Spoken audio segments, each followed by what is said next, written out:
Dari mana kamu mendapatkan kalung itu? Bola mata Presdir Nusantara Group, Suryo Kusuma, bergetar hebat. Kalung dengan permata biru yang melingkar di leher, sekretaris barunya itu, adalah satu-satunya kalung di dunia yang ia gambar dan buat sendiri untuk wanita yang ia cintai 30 tahun yang lalu. Wanita itu menghilang begitu saja pada suatu hari, hanya meninggalkan selembar pesan singkat. Tapi bagaimana bisa kalung itu sekarang berada di leher sekretaris barunya? Ini peninggalan almarhumah ibu saya.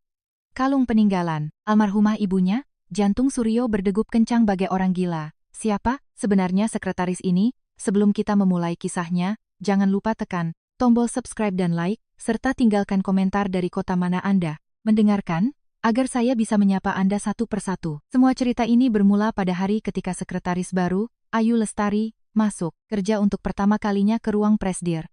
Di pagi buta, bus Transjakarta, yang penuh sesak terasa pengap oleh suhu tubuh dan bau keringat para penumpang. Ayu beruntung mendapatkan satu kursi kosong, namun lautan manusia yang berangkat kerja berjejalan hingga ke lorong, membuat pandangannya terhalang. Ayu memeluk ratas usangnya di atas pangkuan. Dari celah resleting tasnya, sudut sebuah kotak perhiasan kecil sedikit menyembul keluar. Setiap kali bus berguncang, Ayu memasukkan tangannya ke dalam tas untuk memastikan kotak perhiasan itu tetap aman. Di dalamnya terdapat satu-satunya barang peninggalan ibunya, sebuah kalung. Saat ia membuka sedikit tutup kotak itu, sebuah batu safir biru tua memancarkan cahaya yang dalam di bawah pantulan lampu neon bus. Permata yang dipotong berbentuk tetesan air itu dikelilingi oleh benang perak, yang meliuk-liuk seperti pusaran air. Desainnya seolah menangkap momen presisi. Saat setetes air mata jatuh, Ayu kembali menutup kotak itu sambil menghela napas. Pelan, ibunya tak pernah melepaskan kalung itu. Setiap kali Ayu bertanya tentangnya, ibunya selalu berkata, setelah Ayu, ini adalah hal yang paling berharga bagi ibu. Saat mengucapkan kalimat itu, selalu ada bayangan kesedihan yang tipis di sudut mata sang ibu. 6 tahun lalu, setelah ibunya meninggal dalam kecelakaan lalu lintas, hanya kalung inilah yang tersisa di tangan Ayu. Sebagai satu-satunya peninggalan, Ayu menjaganya dengan sangat hati-hati. Hari ini adalah hari pertama Ayu bekerja sebagai sekretaris di ruang Presdir Nusantara Group, salah satu konglomerat terbesar di Indonesia. Itu adalah posisi yang diperebutkan oleh ratusan pelamar. Sesaat sebelum turun dari bus, Ayu menekan kotak perhiasan di dalam tasnya. Sekali lagi, seolah sedang menggenggam tangan ibunya. Gedung kantor pusat, Nusantara Group menjulang tinggi di jantung kota Jakarta. Dinding luar kaca, memantulkan sinar mentari pagi yang menyilaukan. Ayu berdiri di depan gedung, mendongak lama menatap puncaknya. Jantungnya berdebar kencang. Ia tak bisa membedakan apakah itu karena gugup atau antusias. Mengambil napas dalam-dalam, ia melangkah masuk ke lobi. Setelah menerima kartu identitas karyawan di meja resepsionis, ia naik lift dan menekan tombol lantai teratas. Saat pintu terbuka, lorong yang luas terbentang di hadapannya. Lantainya terbuat dari marmer, dan lampu-lampu mewah memancarkan cahaya lembut di kedua sisi lorong. Suara ketukan sepatu hak tinggi Ayu bergema di lorong yang sunyi itu. Setibanya di depan ruang sekretariat, pintu terbuka dan seorang pria paruh-baya, berpakaian rapi melangkah keluar. Ia adalah Budi Santoso, kepala sekretaris. Di usianya yang menginjak akhir 40-an, posturnya tegak dan tatapan matanya tajam. Namun, matanya tidak menatap Ayu dengan dingin. Ayu Lestari, benar, saya sudah menunggu. Ikuti saya. Suara kepala sekretaris itu rendah dan tenang. Ayu menunduk memberi salam lalu mengikutinya berjalan ke bagian dalam lorong. Sambil berjalan, Pak Budi menyampaikan beberapa instruksi singkat. Bapak Presdir tidak suka basa-basi. Laporan harus ringkas, pertanyaan hanya untuk hal yang benar-benar penting. Masuklah, perkenalkan diri, dan tunggu instruksinya.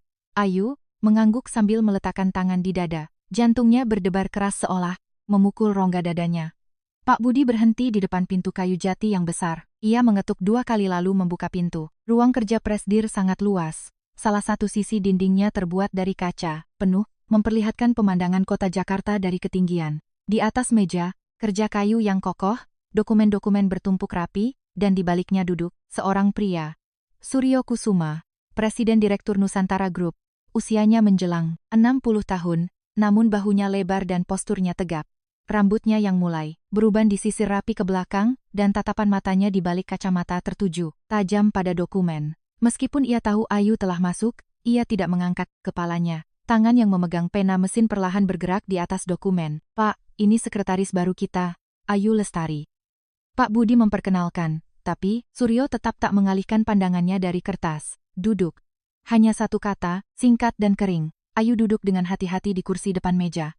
Pak Budi memberikan isyarat penyemangat dari matanya, lalu diam-diam menutup pintu dan keluar. Saya Ayu Lestari. Mulai hari ini saya akan bertugas di ruang sekretariat. Saya akan melakukan yang terbaik. Suara Ayu sedikit bergetar. Suryo masih menunduk membalik-balik dokumen. Kamu sudah membaca map itu? Suryo menunjuk map biru di sudut meja dengan dagunya, tanpa mengangkat kepala. Ayu buru-buru mengambil map itu. Sudah Pak. Kalau begitu ringkas laporan, kinerja kuartal ketiga di situ dan sampaikan padaku. Itu adalah perintah yang mendadak, tapi Ayu tidak panik. Faktanya, sejak wawancara kerja, ia diam-diam telah mempelajari data kinerja terbaru Nusantara Group. Sambil memindai dokumen itu dengan cepat, ia mulai memaparkan angka-angka kuncinya. Suryo mendengarkan laporan Ayu cukup lama sambil matanya tetap terpaku pada dokumen. Sesekali ia menuliskan sesuatu dengan penanya, tapi tak sekalipun ia menatap Ayu. Ayu terus melanjutkan laporannya, berusaha menenangkan suaranya yang gugup. Laporan itu hampir selesai ketika Suryo perlahan mengangkat kepalanya. Untuk pertama kalinya, ia menatap lurus wajah Ayu di balik dokumen. Namun pada detik itu, bola mata Suryo bergetar hebat. Di sela-sela kerah blus, Ayu, sebuah permata biru tua memancarkan cahaya lembut. Batu safir berbentuk tetesan air, dikelilingi oleh benang perak yang meliuk-liuk membentuk pusaran. Desain yang hanya ada satu di dunia itu tak akan pernah bisa dilupakan oleh Suryo. 30 tahun yang lalu, ia sendiri yang memilih batu permata itu, menggambar desainnya di atas kertas, dan menyerahkannya ke perajin perhiasan. Pena di tangan Suryo tergelincir. Dengan bunyi klak, pena itu menggelinding dari meja dan jatuh ke lantai. Namun, Suryo bahkan tidak berpikir untuk memungutnya. Dengan wajah kaku, ia hanya menatap kalung Ayu. Ayu yang terkejut, membungkuk untuk memungut pena tersebut. Saat ia melakukannya, kalung itu keluar dari blusnya dan terlihat lebih jelas. Batu safirnya memancarkan cahaya biru pekat di bawah lampu neon. Bibir Suryo mulai bergetar halus. Kalung itu. Suara Suryo parau. Suara yang biasanya lantang dan tak tergoyahkan saat berpidato di depan ratusan orang itu, kini terdengar lemah seperti kehabisan napas saat sekadar mengucapkan beberapa patah kata. Ayu mengangkat kepalanya menatap Suryo. Wajah presdir itu pucat pasi. Sulit dipercaya bahwa pria dengan tatapan mata yang terguncang hebat ini adalah orang yang beberapa saat lalu memeriksa dokumen dengan sangat dingin. Dari mana kamu mendapatkan kalung itu? Suara Suryo bergetar. Ayu memasang wajah bingung karena tak mengerti maksudnya. Tanpa sadar ia mengangkat tangannya dan menggenggam kalung itu. Oh, ini peninggalan almarhumah, ibu saya. Jawaban Ayu sangat tenang. Tapi bagi Suryo, satu kalimat itu terasa seperti paku yang menancap di dadanya. Peninggalan almarhumah ibu. Kata-kata itu bergema bagai petir di kepalanya. Suryo tak bisa berkata apa-apa untuk waktu yang lama.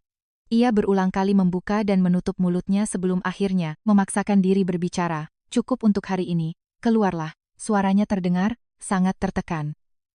Ayu, dengan ekspresi cemas karena takut melakukan kesalahan, berdiri dari kursinya. Ia membungkuk dalam-dalam untuk memberi salam, lalu membuka pintu dengan hati-hati dan keluar. Bahkan setelah suara pintu ditutup terdengar, Suryo tidak bergerak untuk waktu yang sangat lama. Ia menyandarkan tubuhnya ke sandaran kursi sambil menatap langit-langit. Bahkan untuk menghembuskan napas pun terasa berat. Bagian tengah dadanya memanas hebat lalu mendingin seperti es secara berulang-ulang. 30 tahun. Wanita yang menghilang tanpa kabar 30 tahun yang lalu. Wanita yang pergi tanpa jejak, hanya meninggalkan selembar pesan singkat. Wanita yang bahkan ia tak tahu apakah masih hidup atau di mana keberadaannya. Kalung yang ia buat dan berikan sebagai hadiah 30 tahun yang lalu itu, kini melingkar di leher seorang sekretaris muda yang muncul di hadapannya. Suryo memijat keningnya dengan tangan gemetar. Saat memejamkan mata, wajah Aminah 30 tahun yang lalu muncul dengan jelas di benaknya. Tawa itu, suara itu, dan tatapan matanya yang berkaca-kaca saat Suryo memakaikan kalung itu.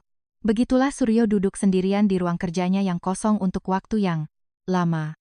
Sejak hari itu, pandangan Suryo terus-menerus tertuju pada Ayu. Saat menerima dokumen rapat, saat berpapasan di lorong, atau saat melihat punggungnya, menerima telepon di ruang sekretariat, matanya secara otomatis mengikuti gadis itu. Apakah ia mencoba mencari jejak Aminah di wajah Ayu, ataukah ia ingin memastikan apakah kalung itu benar-benar miliknya? Suryo sendiri tidak bisa memahami perasaannya dengan pasti. Begitulah 1 minggu berlalu. Hari itu, jadwal Suryo sangat padat, dimulai dari rapat direksi jam 8 pagi, dilanjutkan dengan laporan investasi, rapat virtual dengan mitra luar negeri, hingga peninjauan bisnis baru, semuanya berlanjut bagai estafet. Ia bahkan hanya makan siang dengan sepotong roti isi di ruang rapat terakhir baru selesai. Setelah jam 4 sore, Suryo berjalan tertatih kembali ke ruang kerjanya. Ia melonggarkan dasinya dan menghempaskan tubuhnya ke sofa. Ia menyandarkan kepalanya ke belakang. Cahaya lampu dari langit-langit terasa menyilaukan. Pelipisnya berdenyut nyeri, dan bahunya terasa berat seolah memikul bongkahan batu. Saat ia memejamkan mata, angka-angka dari dokumen menari-nari dalam kegelapan. Dari ruang sekretariat, Ayu mengamati pemandangan itu. Pintu ruangan sengaja dibiarkan setengah terbuka saat Presdir kembali. Postur Suryo yang bersandar di sofa dengan mata terpejam sangat berbeda dari biasanya. Pria yang selalu mempertahankan postur tegak itu kini tampak terkulai layaknya boneka putus tali. Ayu sempat ragu sejenak, lalu diam-diam menuju pantry. Ia membuka lemari gantung dan memeriksa toples-toples daun herbal. Matanya tertuju pada rosemary dan lemon balm. Tangan Ayu mulai bergerak secara alami. Setengah sendok rosemary, 1 sendok lemon. Itu adalah takaran yang sama persis seperti yang diajarkan ibunya. Ia perlahan menuangkan air yang telah didinginkan hingga 70 derajat untuk menyeduh tehnya. Warna hijau muda menyebar perlahan di dalam cangkir teh. Terakhir, ia meneteskan 1 sendok teh madu dan mengaduknya perlahan. Teh herbal ini sangat spesial bagi Ayu. Ini adalah teh yang selalu diseduh ibunya setiap kali ia merasa lelah. Ayu juga sering membuat teh ini saat masa ujian. Aroma rosemary yang segar dan aroma lemon yang lembut berpadu menciptakan kombinasi magis yang bisa meleburkan ketegangan seketika. Ayu menaruh cangkir di atas nampan dan mengetuk pintu ruang Presdir dengan hati-hati. Tidak ada jawaban. Ia mendorong pintu sedikit dan mengintip ke dalam. Suryo masih bersandar di sofa dengan mata terpejam. Entah ia tertidur atau terjaga. Ayu tidak tahu. Ayu menahan suara langkah kakinya dan masuk ke dalam. Ia meletakkan cangkir teh itu perlahan di atas meja kecil di samping sofa, lalu berbalik dan keluar tanpa suara. Pada saat itu, aroma herbal mulai menyebar di dalam ruang kerja. Aroma rosemary, yang menyegarkan menyapu ujung hidung terlebih dahulu, diikuti oleh aroma lembut, lemon balm yang tumpang tindih menyebar di atasnya. Terakhir, aroma manis madu, menguar samar. Kelopak mata Suryo yang terpejam bergetar halus, aroma ini, aroma yang pernah ia cium bertahun-tahun yang lalu. Itu adalah aroma yang sama dari teh di dalam termos yang disodorkan Aminah saat mereka belajar hingga larut malam di perpustakaan kampus. Kombinasi rosemary, lemon, dan madu. Ia tak pernah melupakan aroma itu selama 30 tahun. Suryo perlahan membuka matanya.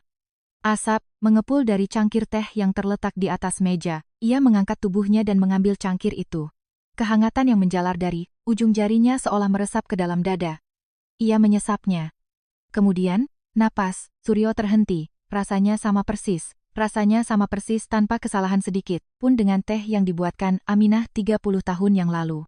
Rasa pahit yang lembut dari rosemary menyentuh ujung lidah terlebih dahulu, disusul oleh rasa gurih, lembut dari lemon, dan terakhir rasa manis madu yang menyelimuti seluruh isi mulut. Urutannya sangat akurat. Tangan Suryo yang memegang cangkir bergetar, hebat. Bibirnya terhenti saat menyentuh tepi cangkir. Pandangannya mengabur. Pemandangan 30 tahun lalu, saat ia meminum teh dari termos yang diberikan Aminah, sambil duduk di tangga perpustakaan, terbayang kembali di matanya. Masa-masa saat mereka berdua duduk berdampingan, berbagi teh dan tertawa, datang. Membanjiri pikirannya terbawa oleh aroma herbal itu. Suryo meletakkan cangkir teh ke meja dan bertanya dengan suara bergetar, siapa yang membuat teh ini? Dari luar pintu, terdengar suara kepala sekretaris. Ayu Lestari yang menyiapkannya, Pak. Suryo tak bisa berkata apa-apa. Ia memandangi cangkir teh. Itu cukup lama sebelum akhirnya menoleh dan menatap keluar jendela. Langit sore, Jakarta mulai memancarkan rona jingga. Wajah yang sangat mirip dengan Aminah, kalung yang hanya ada satu di dunia, dan kini resep teh herbal. Semuanya terlalu kebetulan. Malam harinya, jauh setelah Ayu pulang dan lampu ruang sekretariat telah padam, Suryo berdiri dan berjalan ke arah brankas di salah satu sisi dinding ruang kerjanya. Setelah menekan kode PIN dan membuka brankas, di bagian paling dalam, terdapat sebuah amplop dokumen usang. Dengan ujung jari yang gemetar, ia mengeluarkan amplop itu dan membukanya dengan hati-hati. Dari dalamnya keluar selembar kertas yang sudah menguning. Itu adalah sketsa desain kalung yang digambar Suryo sendiri dengan pensil 30 tahun yang lalu. Permata berbentuk tetesan air, pusaran kawat perak yang mengelilinginya, gambar itu sama persis, tanpa perbedaan seinci pun dengan kalung di leher Ayu. Suryo berdiri membeku, memegang sketsa itu. Kalung yang ia desain dan hanya dibuat satu-satunya di dunia. Satu-satunya orang yang ia beri kalung itu hanyalah Aminah. Kalau begitu, dari mana asal kalung di leher sekretaris baru itu? Wajah yang mirip Aminah, kalung yang hanya ada satu, dan resep teh herbal yang hanya diketahui oleh Aminah. Terlalu banyak hal yang tumpang tindih untuk dianggap sebagai suatu kebetulan. Namun, Suryo belum siap menghadapi jawabannya. Ia memasukkan kembali sketsa itu ke brankas dan menutup pintunya, namun pertanyaan yang tak terjawab itu terus berputar di kepala Suryo sepanjang malam. Malam itu, Suryo tak bisa memejamkan mata. Sketsa kalung dari brankas tak kunjung hilang dari pandangannya. Saat gambar buatannya sendiri itu tumpang tindih dengan kalung di leher Ayu, waktu 30 tahun terasa runtuh dalam sekejap, menarik Suryo kembali ke masa lalu. 35 tahun yang lalu, Suryo berusia 24 tahun. Di semester pertamanya kuliah, kembali setelah wajib militer, pada suatu sore saat hujan gerimis turun di musim hujan. Di tangga depan perpustakaan pusat, Suryo melihat seorang mahasiswi berdiri mematung di terpa hujan tanpa payung. Mahasiswi baru berusia 20 tahun, dengan rambut panjang dan hanya mengenakan jaket tipis, ia mendekap erat dua buku di dadanya sambil berlindung di bawah teritisan, menunggu hujan reda. Langkah Suryo terhenti, ia sendiri tak tahu mengapa. Gadis itu tidak memiliki paras yang mencolok atau glamor. Namun, sosoknya yang berdiri di tengah hujan, bagaikan lukisan cat air yang terukir di mata Suryo. Bola matanya yang jernih, mengintip dari balik helaian rambut yang menempel di pipinya yang basah, memaku kaki Suryo di tempat. Tanpa sadar, Suryo membuka payungnya dan memayungi kepala gadis itu. Mahasiswi itu terkejut dan mendongak. Di wajahnya yang basah, butiran air hujan mengalir, membasahi pipinya. Nanti kamu bisa masuk angin kalau kena hujan. Kalimat pertama yang diucapkan Suryo hanya itu. Kalimat yang kaku dan canggung, sangat tidak mencerminkan statusnya sebagai pewaris keluarga konglomerat. Mahasiswi itu awalnya tampak bingung, namun kemudian ia tersenyum tipis. Terima kasih, Kak. Senyum itulah yang mengguncang hati Suryo. Senyuman malu-malu yang mekar di wajah tanpa riasan itu meresap ke dalam dada Suryo, terasa lebih lembut dari hujan gerimis. Dia adalah Aminah. Sejak hari itu, rutinitas Suryo berubah. Setiap pagi ia mondar-mandir di depan perpustakaan, berkeliaran di lorong gedung, tempat Aminah ada kelas. Ia bahkan sudah hafal jadwal kuliah Aminah di luar kepala. Ia mencari tahu bahwa gadis itu suka makan bakso di depan kampus. Pendekatan Suryo sangat gigih. Jika hujan turun, ia menunggu di depan gedung kuliah dengan payung. Jika musim ujian tiba, ia akan mencarikan tempat duduk di perpustakaan. Saat Aminah selesai bekerja paruh waktu dan pulang larut malam dari kampus, Suryo selalu berdiri di depan gerbang. Meski Aminah menolak dengan halus, Suryo tak mau mundur. Aku antar sampai depan rumah saja. Setelah itu aku pulang. Ia selalu mengatakan hal yang sama. Awalnya Aminah merasa terbebani, namun setelah merasakan bahwa tatapan Suryo tulus, ia mulai membuka hatinya, sedikit demi sedikit. 3 bulan berlalu, dan mereka resmi menjadi sepasang kekasih.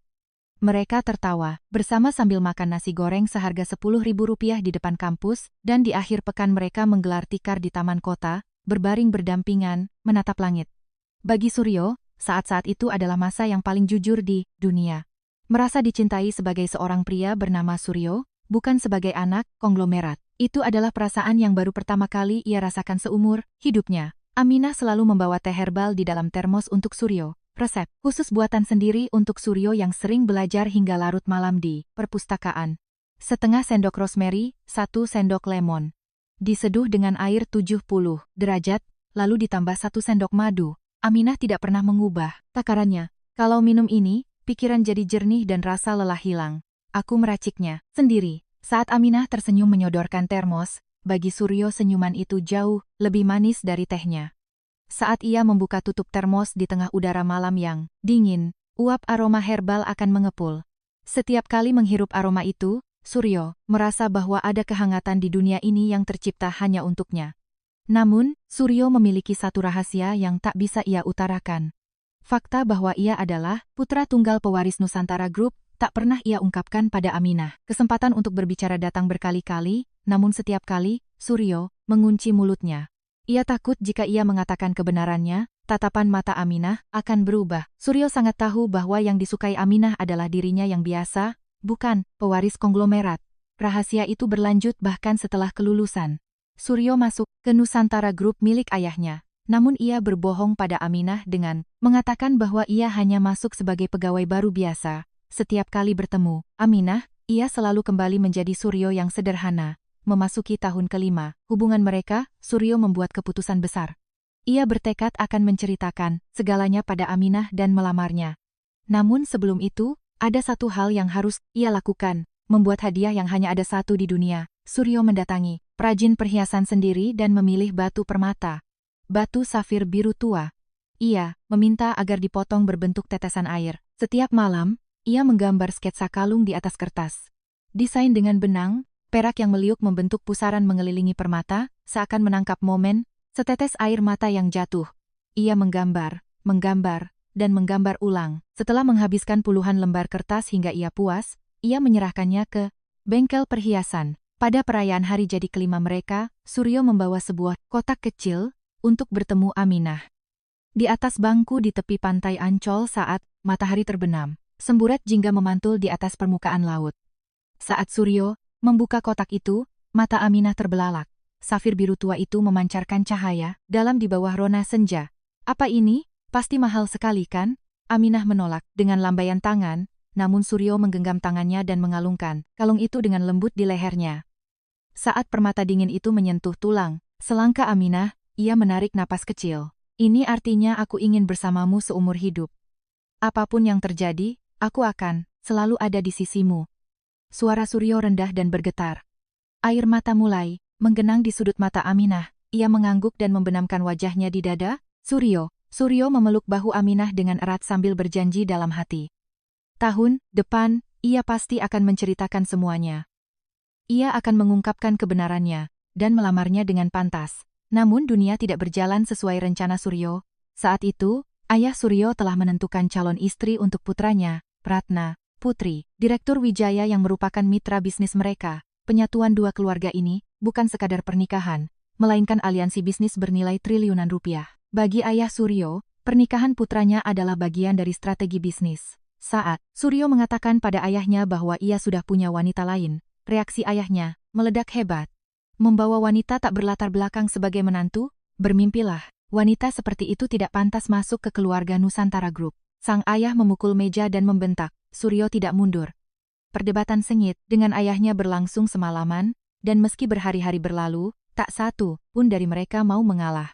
Suryo sama sekali tak berniat melepaskan Aminah. Namun pada suatu hari, sepulang kerja Suryo pergi ke kamar kos Aminah dan langkahnya terhenti di depan pintu. Pintunya setengah terbuka. Saat ia masuk, kamar itu kosong melompong. Lemari pakaian, buku-buku di atas meja, bahkan sepatu kets Aminah yang biasa ada. Di rak sepatu, semuanya hilang. Bersih seolah tak pernah ada orang yang tinggal di sana. Hanya selembar kertas yang terlipat tergeletak di atas meja makan. Suryo membuka kertas itu sambil menahan debaran jantungnya. Itu tulisan tangan Aminah. Tulisan rapi yang ditulis dengan hati-hati itu memudar di bagian tengahnya. Ada bekas tetesan air mata di sana. Isi pesannya singkat, kata maaf, kata bahwa ia pernah bahagia. Dan kata agar Suryo tidak mencarinya lagi. Tidak, ada satu baris pun alasan yang tertulis. Pesan itu jatuh dari tangan Suryo, lututnya lemas hingga ia jatuh terduduk. Ia duduk di lantai kamar kos yang kosong, menatap dinding dengan tatapan kosong untuk waktu yang lama. Pikirannya menjadi putih bersih. Kamar yang baru beberapa saat lalu dipenuhi oleh suara tawa Aminah. Kini menjadi kotak hampa, di mana suara napas pun tak terdengar. Suryo mencari Aminah kemana-mana. Ia mendatangi warung langganan, mereka di depan kampus dan tempat Aminah bekerja paruh waktu. Ia meneleponnya ratusan kali tapi tak pernah terhubung. Aminah, yang besar di panti asuhan dan hidup mandiri sebatang kara, tak punya banyak teman atau tempat bergantung. Tak ada satupun jejak yang tersisa. 1 bulan berlalu, 3 bulan, hingga setengah tahun berlalu, Aminah tetap tidak muncul. Ia menghilang tanpa jejak, seolah menguap dari dunia ini. Suryo hancur. Ia mulai melewatkan makan dan tak bisa tidur setiap malam. Bayangan hitam menggantung di bawah matanya, dan bahunya yang dulu tegap kini merosot. Fakta bahwa ia tak tahu alasan mengapa Aminah pergi adalah hal yang paling membuatnya gila. Akhirnya, Suryo kelelahan. Tidak ada lagi cara untuk mencari Aminah, dan tak ada lagi alasan tersisa untuk menunggu. Sang ayah tak melewatkan celah itu. Saat putranya berada di titik terlemahnya, ia kembali mengungkit soal pernikahan. Suryo tak melawan lagi. Tepatnya, ia menundukkan kepala. Tak ada lagi kekuatan untuk bertarung atau keinginan untuk menolak. Begitulah akhirnya Suryo menikah dengan Ratna. Pada hari pernikahannya, Suryo tidak tersenyum. Selama upacara di depan para tamu, tak sekalipun sudut bibirnya terangkat. Meskipun Ratna tersenyum, malu-malu di balik tudung pengantinnya, tak ada apapun yang terekam di mata Suryo. Di kepalanya, bayangan sosok Aminah yang berusia 20 tahun berdiri di tengah hujan masih tersisa dengan sangat jelas. Bahkan setelah menikah, Suryo tidak berubah. Ia pergi kerja di pagi hari dan pulang larut malam. Meski duduk berhadapan dengan Ratna saat makan, ia tak pernah mengucapkan sepatah kata pun. Jika Ratna mengajaknya bicara, ia menjawab singkat. Jika Ratna tersenyum, ia memalingkan wajah. Tinggal di rumah yang sama, tapi mereka tidak hidup di dunia yang sama. Ratna tidak pernah menyalahkan suaminya. Suryo tahu kesepian yang dirasakan istrinya, namun ia memaksakan diri untuk pura-pura tak tahu. Demikianlah, di dalam hati Suryo, selama 30 tahun sejak kepergiannya, Aminah masih hidup di sana. Sosok yang tak bisa dihapus betapapun lamanya waktu berlalu, sosok yang tak terlupakan meski ia berusaha melupakannya. Penyakit bernama kerinduan itu menancap di tengah dada Suryo, meninggalkan luka yang tak kunjung sembuh meski 30 tahun telah berlalu. Namun sekarang, 30 tahun kemudian, kalung satu-satunya di dunia yang ia berikan pada Aminah, muncul mengalung di leher sekretaris mudanya. Bersama dengan resep teh herbal yang hanya diketahui oleh Aminah, Suryo menatap langit-langit kamarnya yang gelap dari atas tempat tidur. Apakah semua ini bisa jadi sebuah kebetulan? Apa sebenarnya hubungan Ayu dengan Aminah? Malam tanpa jawaban itu terasa panjang dan semakin panjang. Setengah bulan telah berlalu sejak Ayu mulai bekerja di ruang sekretariat. Selama waktu itu pula, Suryo diam-diam memperhatikan Ayu. Saat menerima dokumen darinya, Suryo diam-diam mengamati wajahnya, dan saat berpapasan di lorong, tatapannya tanpa sadar mengikutinya.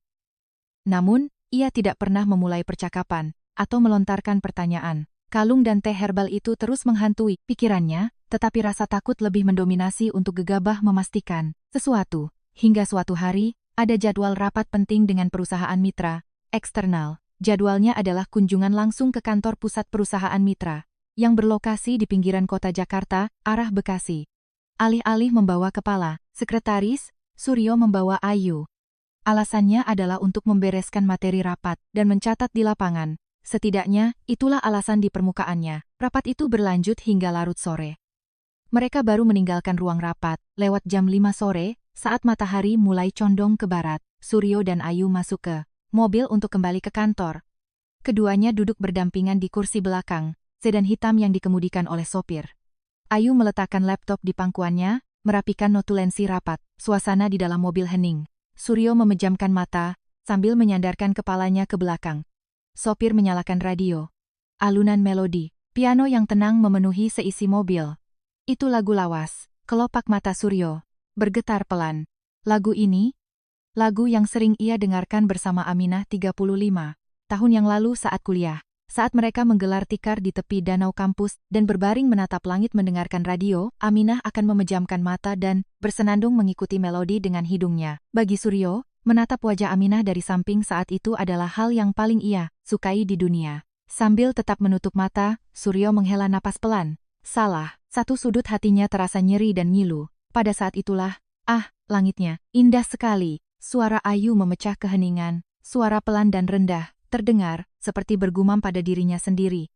Ia mengalihkan pandangannya dari laptop dan menatap keluar jendela. Ayu tampaknya tidak sadar bahwa ia telah berbicara dengan suara keras. Suryo membuka matanya. Hah?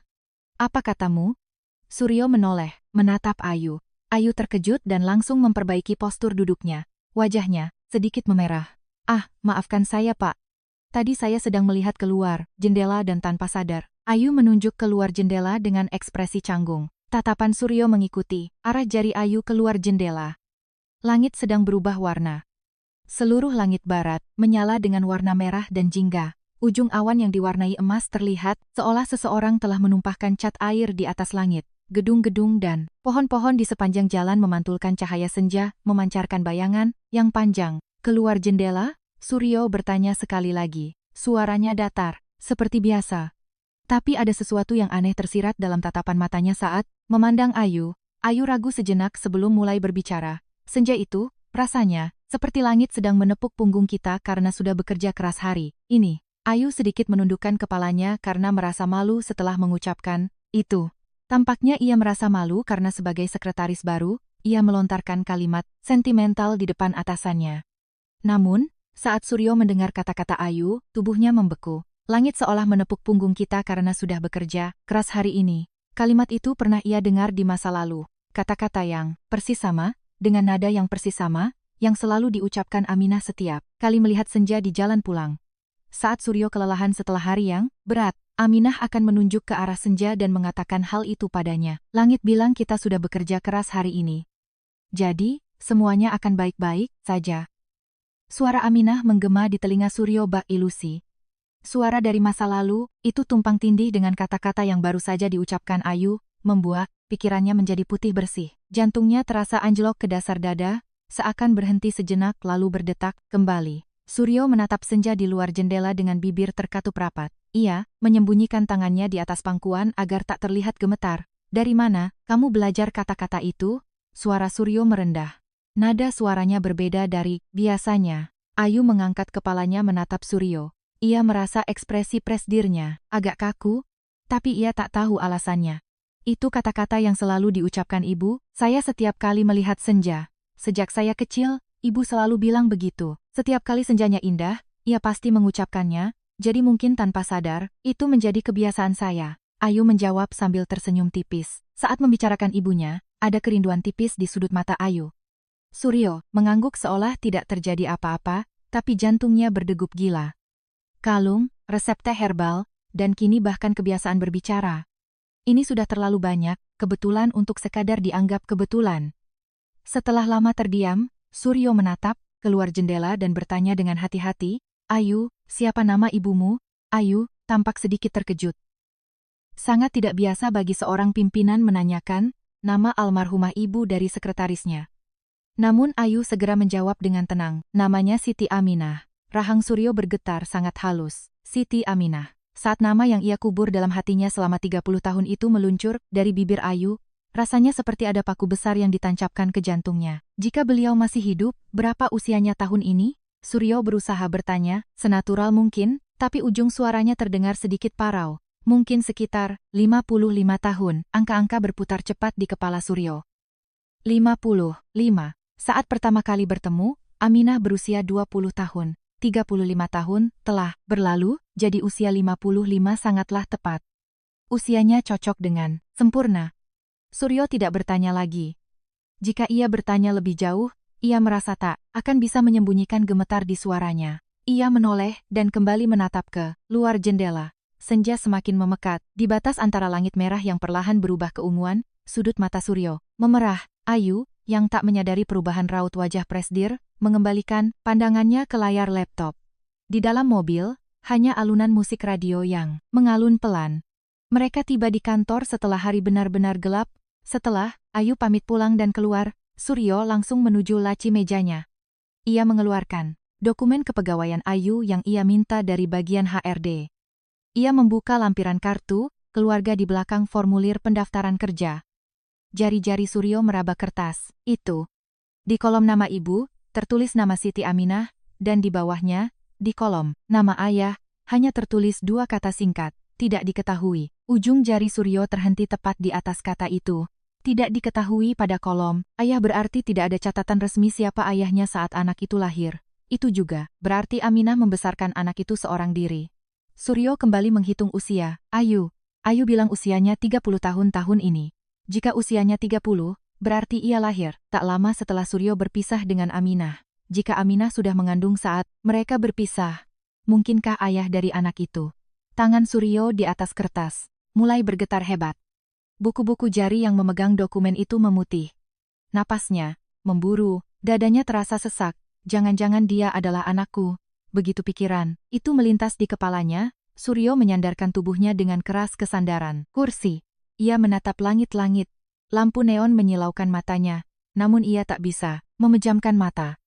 Jika ia memejamkan mata, wajah Aminah akan terbayang, dan ia takut akan melihat sosok Aminah yang sedang menggendong bayi di sampingnya. Malam semakin larut, lampu di ruang sekretariat sudah lama padam.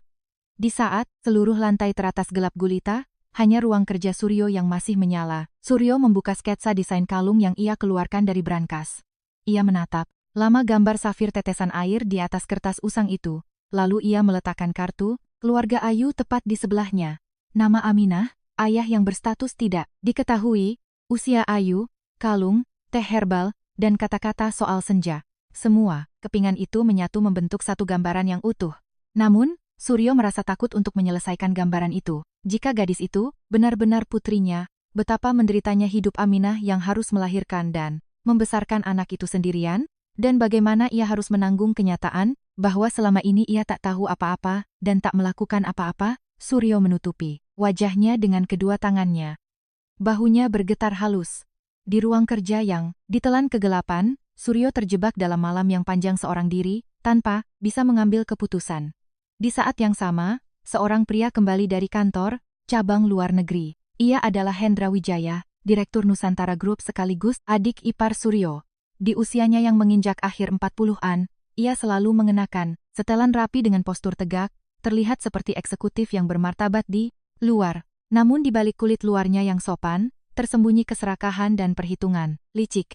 Setelah kakak perempuannya, Ratna, meninggal dunia, Hendra menempel bak parasit pada kakak iparnya selama 10 tahun. Mengingat Suryo tidak memiliki pewaris, ia memendam ambisi bahwa suatu saat nanti kendali manajemen Nusantara Group akan jatuh ke tangannya. Pada hari pertamanya kembali setelah tugas 3 bulan di cabang luar negeri, Hendra memasuki lobi kantor pusat dengan langkah santai. Ia membuka satu kancing jasnya, merapikan dasinya, lalu masuk ke lift. Sesampainya di lantai teratas, saat ia berjalan melintasi lorong melewati ruang sekretariat, matanya menangkap sosok karyawati asing dari balik pintu kaca. Seorang wanita muda sedang merapikan dokumen. Awalnya Hendra berniat melewatinya tanpa peduli. Namun, saat karyawati itu mendongak dan melirik ke arah lorong, langkah Hendra seketika terhenti. Wajah Ayu tertanam tajam di mata Hendra. Dahi yang membulat, garis mata yang lembut, dan bentuk bibir dengan sudut yang sedikit naik. Wajah itu sangat mirip dengan wanita yang ia datangi dan ia ancam 30 tahun yang lalu. Hendra mematung di depan pintu kaca sekretariat, menatap karyawati itu selama beberapa detik. Rasa dingin yang mencekam merambat turun di punggungnya. Tidak mungkin, dia, kan? Hendra menggelengkan kepalanya dan segera pergi. Namun, bahkan, setelah ia duduk di kursi ruang kerjanya, hatinya tetap gelisah. Rasa cemas mencekik lehernya. Akhirnya, Hendra mengangkat telepon dan menghubungi bagian HRD. Ada staf baru di ruang sekretariat, bawakan data pribadinya ke sini. Sesaat kemudian, staf HRD datang membawa dokumen. Hendra menerima dokumen itu dan membuka halaman pertama. Nama yang tertulis di samping foto, Ayu Lestari. Lalu di bawahnya, pada kolom nama ibu, Siti Aminah. Jari-jari Hendra membeku di atas kertas. Bola, matanya bergetar halus. Mulutnya mengering. Ia mencoba menelan ludah, tapi tak bisa. Nama wanita yang ia usir dengan tangannya sendiri 30 tahun yang lalu, terukir jelas di sana. Hendra meletakkan data itu lalu menyandarkan punggungnya ke kursi. Menatap langit-langit, ia merenung untuk waktu yang lama. Fakta bahwa Aminah memiliki seorang putri sudah mengejutkan, tapi ada masalah yang lebih besar. Setelah menghitung usia Ayu, terbukti bahwa anak itu lahir tak lama setelah Aminah berpisah dengan Suryo. Jika Ayu benar-benar anak kandung Suryo, maka segala yang telah ia bangun selama ini bisa hancur berantakan dalam semalam. Hendra segera menghubungi orang kepercayaannya yang sudah lama ia pekerjakan. Lidiki latar belakang wanita bernama Ayu Lestari. Nama ibunya Siti Aminah. Cari semuanya, mulai dari catatan kelahiran sampai rekam medis rumah sakit. Beberapa hari kemudian, dokumen yang dibawa anak buahnya mengubah kecemasan Hendra menjadi kepastian. Catatan rumah sakit tempat Aminah melahirkan Ayu, akta kelahiran, dan status tidak diketahui di kolom nama ayah. Jika dihitung dari waktunya, kemungkinan besar itu adalah anak Suryo. Bukan kemungkinan besar, tapi hampir pasti. Hendra membanting dokumen itu ke meja lalu memegang wajah dengan kedua tangannya. Tatapan matanya dibalik, jari jemarinya terlihat dingin dan kejam. Kecemasannya dengan cepat berubah menjadi tekad yang jahat. Jalang ini tidak boleh ada di sini. Aku harus menyingkirkannya sebelum Presdir menyadarinya. Hendra mulai menyusun rencana licik untuk menyingkirkan Ayu. Selama beberapa hari, Hendra bersikap seolah tidak terjadi apa-apa. Ia menghadiri rapat, makan siang bersama para petinggi, dan memberikan laporan cabang luar negeri kepada Suryo. Namun di balik itu, ia menggali jebakan yang sangat rapi.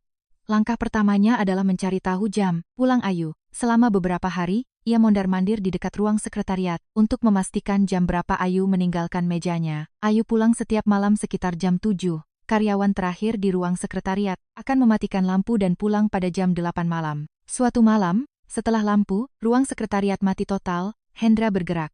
Ia membuka pintu ruang sekretariat menggunakan kartu aksesnya.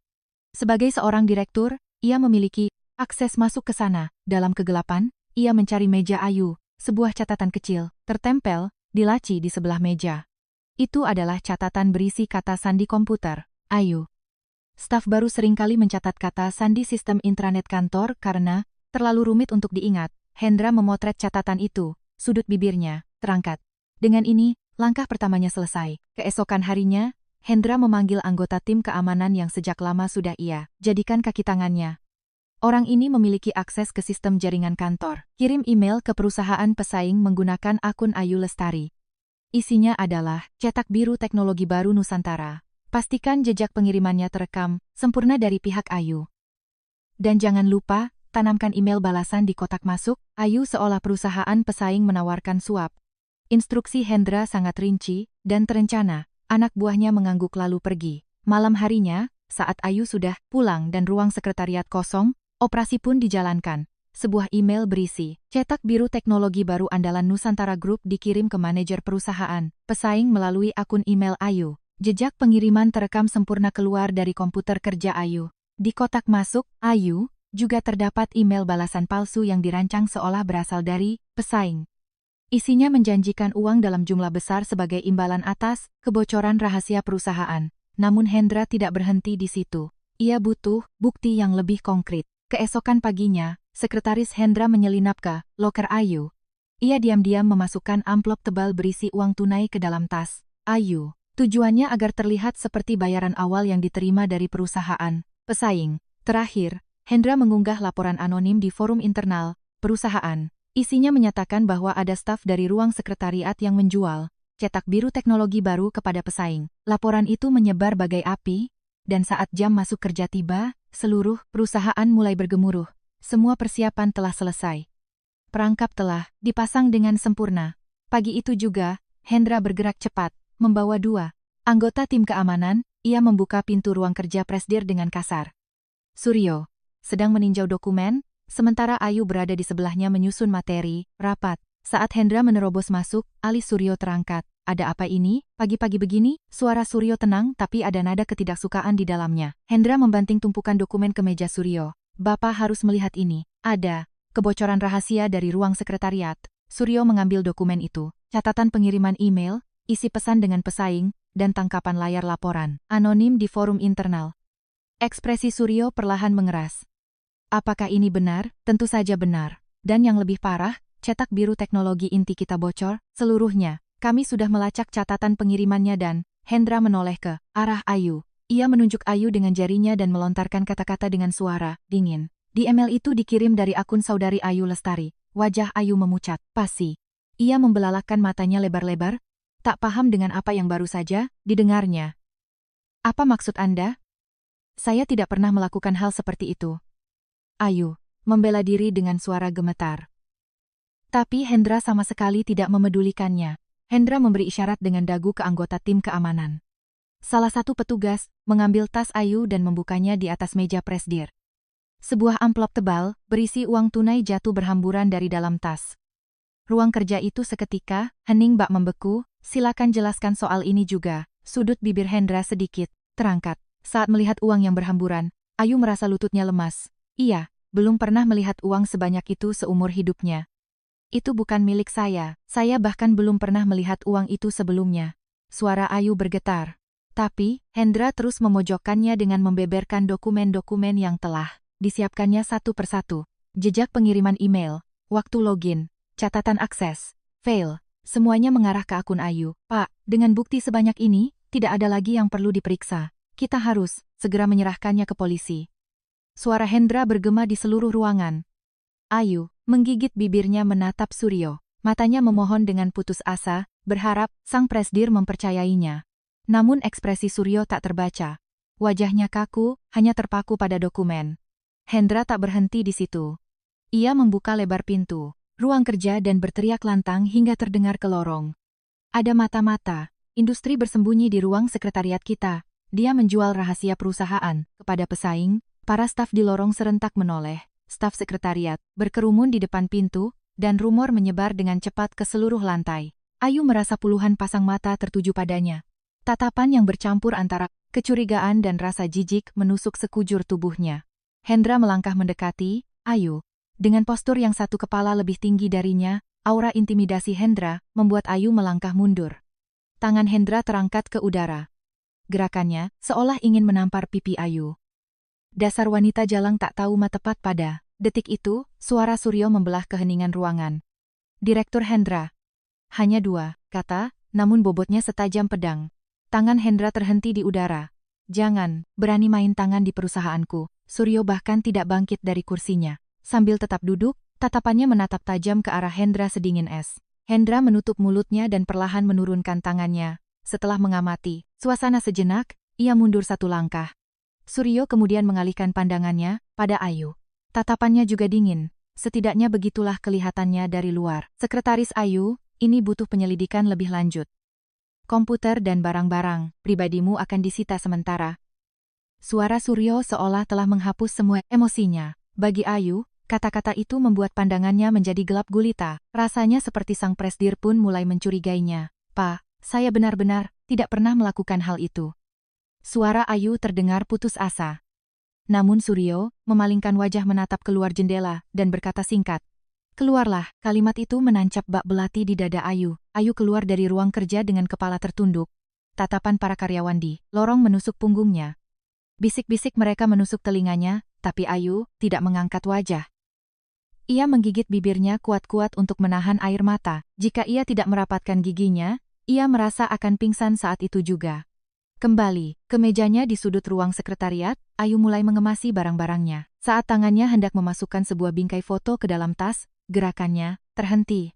Wajah ibunya tersenyum di dalam bingkai itu.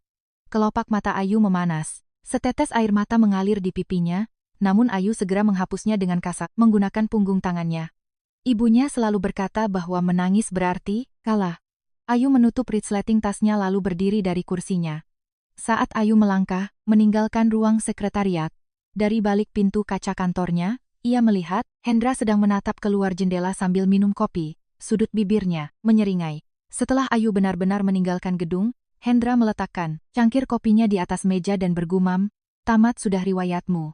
Tapi, apakah ini benar-benar akhir?" Ada satu hal yang luput dari pandangan Hendra. Tindakan terakhir yang dilakukan Ayu saat mengemasi barang-barangnya.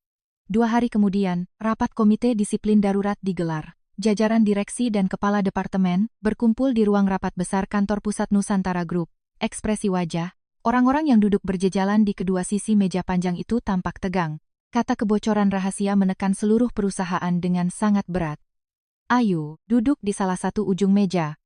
Di sisi kiri dan kanannya, petugas keamanan berjaga seolah sedang mengawalnya. Wajah Ayu pucat, tapi sorot matanya tidak goyah. Ia duduk tegak menghadap ke depan. Hendra berdiri dari tempat duduknya. Ia melempar tumpukan dokumen ke atas meja dan berbicara dengan suara lantang. "Saya akan menunjukkan buktinya." Di layar, muncul catatan pengiriman email. Itu adalah daftar email yang dikirim dari akun Ayu ke perusahaan pesaing. Waktu, pengiriman, alamat penerima, hingga nama file lampirannya tercatat jelas. Selanjutnya, muncul riwayat transfer ke rekening luar negeri. Rekening itu belum pernah dibuka atas nama Ayu, tetapi dimanipulasi dengan rapi, agar terlihat terhubung. Catatan email, akses file rahasia, dan transfer luar negeri. Semua bukti ini menunjuk pada saudari Ayu Lestari. Ada nada kemarahan palsu dalam suara Hendra. Ruang rapat mulai riuh. Ayu berdiri dari kursinya. "Saya tidak pernah mengirim email itu. Saya juga tidak pernah mengakses data rahasia atau menerima transfer uang. Ini fitnah." Suara Ayu gemetar namun jelas, tapi suara itu langsung tenggelam ketika kepala keamanan berdiri. "Tim kami sudah melakukan investigasi menyeluruh. Jalur pengiriman, perangkat yang digunakan, dan unduhan file semuanya dikonfirmasi berasal dari komputer dan akun Ayu Lestari. Buktinya sudah bulat." Ketegasan kepala keamanan itu menjadi pukulan telak. Ia adalah orang yang sudah disuap Hendra sebelumnya. Suasana ruang rapat sepenuhnya berbalik menyudutkan Ayu. Tak ada simpati dari mata para direktur yang menatapnya. Hanya ada kecurigaan, kekecewaan, dan kemarahan. Suryo duduk di kursi pimpinan, membisu sepanjang waktu. Ia terlihat sedang membaca dokumen, namun di kepalanya berputar perhitungan yang sama sekali berbeda. Kecepatan. Hendra menyajikan bukti tepat setelah pulang dari luar negeri terasa mencurigakan bagi Suryo. Buktinya terlalu sempurna, responnya terlalu cepat. Insting bisnis Suryo, yang telah terasa hampir 30 tahun berbisik bahwa ada sesuatu yang tidak beres. Namun, Suryo tidak menunjukkan insting itu. Dengan wajah tanpa ekspresi, ia membuka suaranya. Sekretaris Ayu Lestari. Suara Suryo menggema di ruangan. Ayu menatap Suryo, matanya memerah, tapi ia tidak menangis. Selama investigasi berlangsung, kamu dibebas tugaskan dari perusahaan. Tunggu keputusan. Selanjutnya, singkat dan dingin. Bibir Ayu bergetar hebat, ia tak bisa membaca emosi apapun dari mata sang presdir. Ayu menundukkan kepalanya.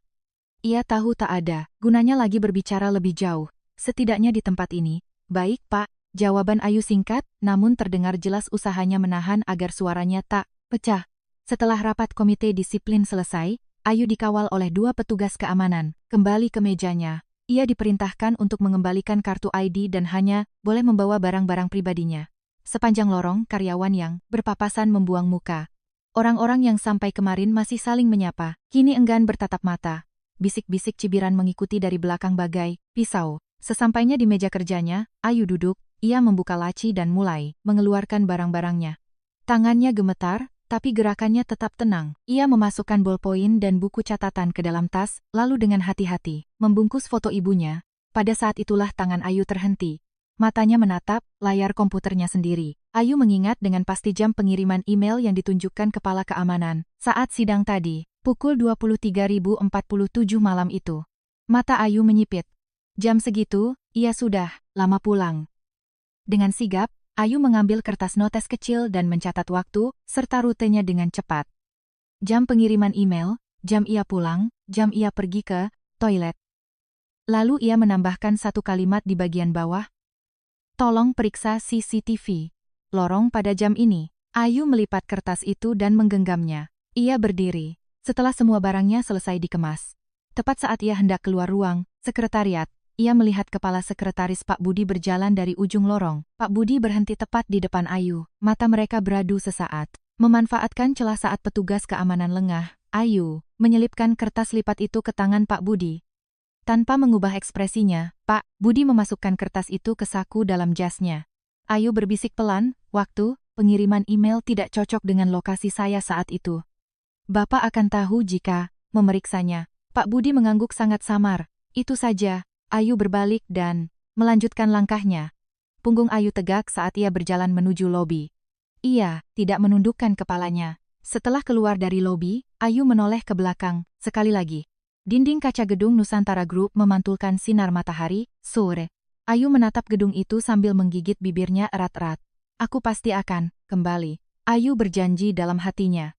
Pada saat yang sama, Hendra sedang duduk santai di sofanya, jasnya telah dilepas. Di atas meja terdapat sebotol minuman, keras mahal. Ia bersulang dengan 2 anak buahnya, tawanya tertahan pelan. Kerja bagus, semuanya beres tanpa celah. Hendra menyesap minumannya sambil tersenyum.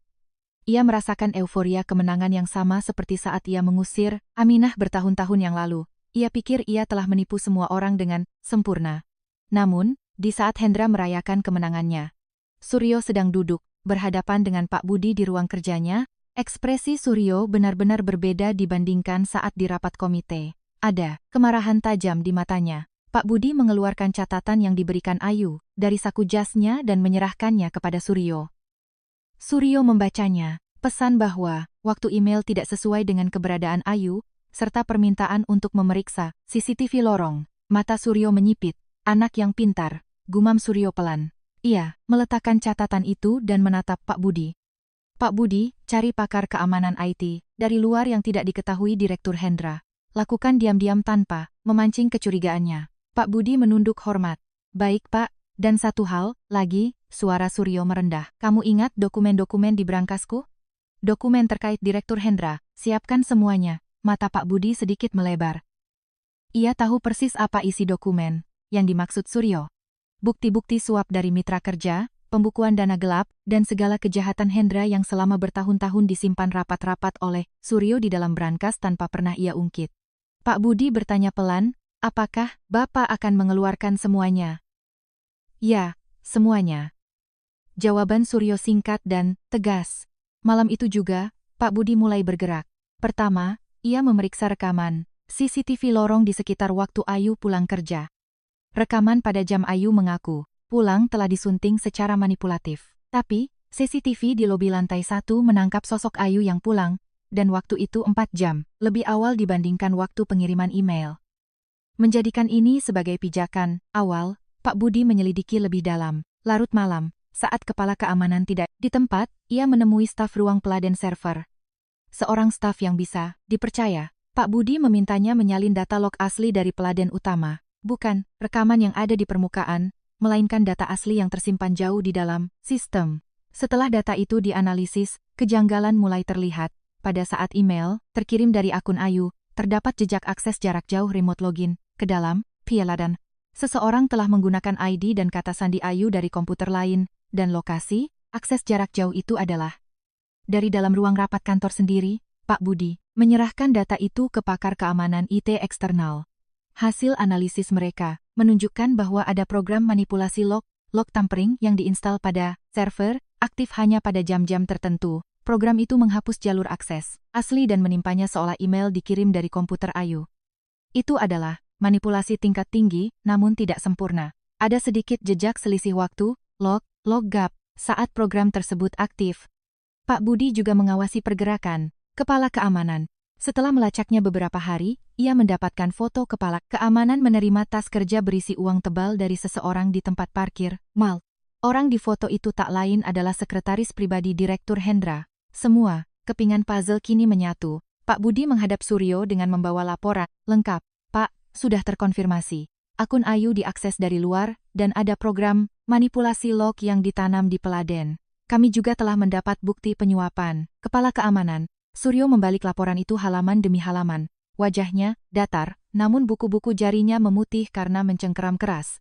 Mengenai dalangnya, meski kami belum menemukan bukti yang menghubungkan langsung, tapi, dilihat dari situasinya, Pak Budi menghentikan kalimatnya. Suryo mengangkat wajah menatapnya. Mata mereka beradu. Tanpa perlu menyebut nama, keduanya tahu siapa yang dimaksud. Suryo meletakkan laporan itu di meja. Gali lebih dalam, cari bukti telak agar dia tidak bisa mengelak lagi. Setelah Pak Budi keluar, Suryo terdiam menatap kursi kosong di depannya. Di kepalanya berputar satu pertanyaan yang sama berulang-ulang. Kenapa? Kenapa Hendra mati-matian ingin menendang seorang sekretaris baru, memanipulasi kebocoran rahasia, menyuap kepala keamanan, menaruh uang di dalam tas? Konspirasi sejauh ini untuk seorang sekretaris rendahan yang baru bekerja, sebulan sangat tidak masuk akal. Jika ia hanya tidak menyukai Ayu, ia tidak perlu bertindak sejauh ini. Hanya ada satu alasan kenapa Hendra sebegitu ketakutannya. Dia tahu siapa Ayu. Dia tahu Ayu adalah anak Aminah. Dan kemungkinan besar, dia juga tahu anak itu adalah darah daging Suryo. Perlahan tangan Suryo mengepal di atas meja. Reaksi berlebihan Hendra justru membuktikan identitas Ayu.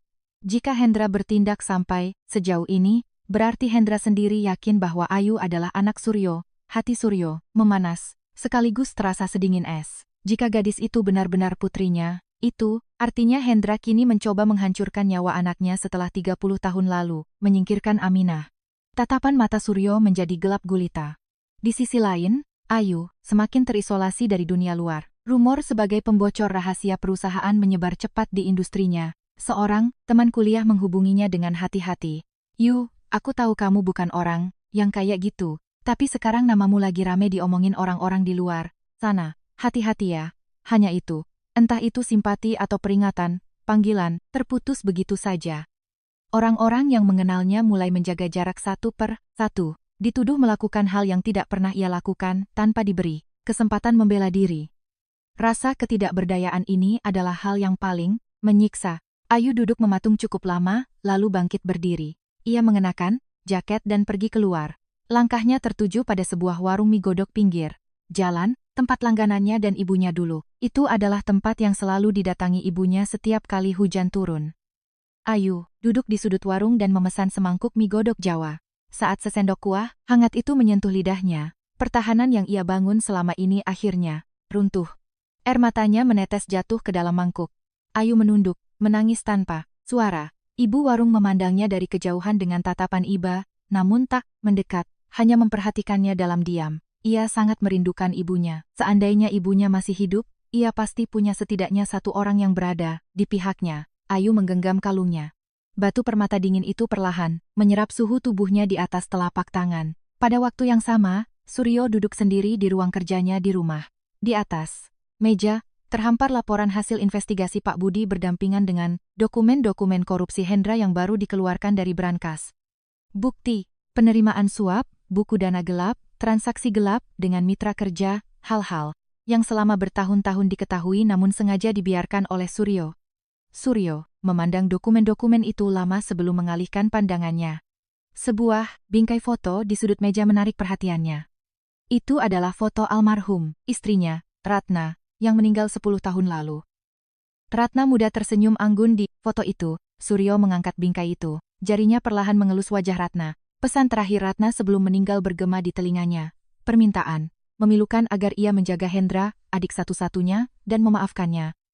Karena wasiat itulah, selama 10 tahun ini, Suryo menahan diri menghadapi keserakahan Hendra. 10 tahun lalu, Ratna berbaring di ranjang rumah sakit. Kanker telah menyebar ke seluruh tubuhnya. Cahaya matahari musim kemarau masuk melalui jendela, namun udara di dalam kamar terasa dingin dan penuh aroma antiseptik. Suryo duduk di kursi samping ranjang, menggenggam tangan Ratna. Ratna perlahan membuka matanya. Pandangannya yang buram mencari sosok Suryo. Bibirnya bergerak-gerak, tapi tak ada suara yang keluar. Suryo membungkuk, mendekatkan telinganya. Mas. Suara itu nyaris tak terdengar. Hanya hembusan napas yang lemah seperti angin tipis. Tolong jaga Hendra. Aku tahu dia banyak kekurangan, tapi dia satu-satunya adikku. Suryo mengangguk tanpa suara. Jari-jari Ratna yang kurus meremas tangan Suryo erat. Tenaga yang putus asa, yang sulit dipercaya datang dari orang yang sedang meregang nyawa. Dan ada hal yang belum pernah aku katakan padamu. Suryo mengangkat wajah menatap Ratna. Air mata mengalir deras dari sudut mata istrinya.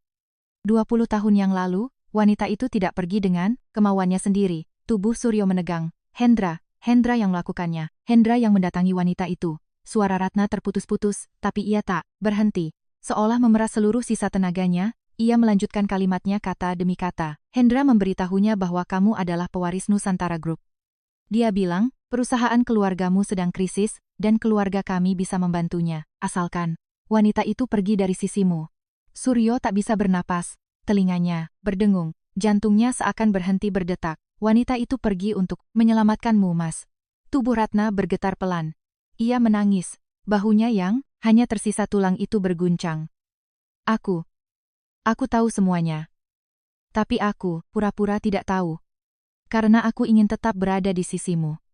Kata-kata yang dipendamnya selama 20 tahun akhirnya tumpah ruah sebelum ia meninggalkan dunia. Setiap hari aku dihantui rasa bersalah.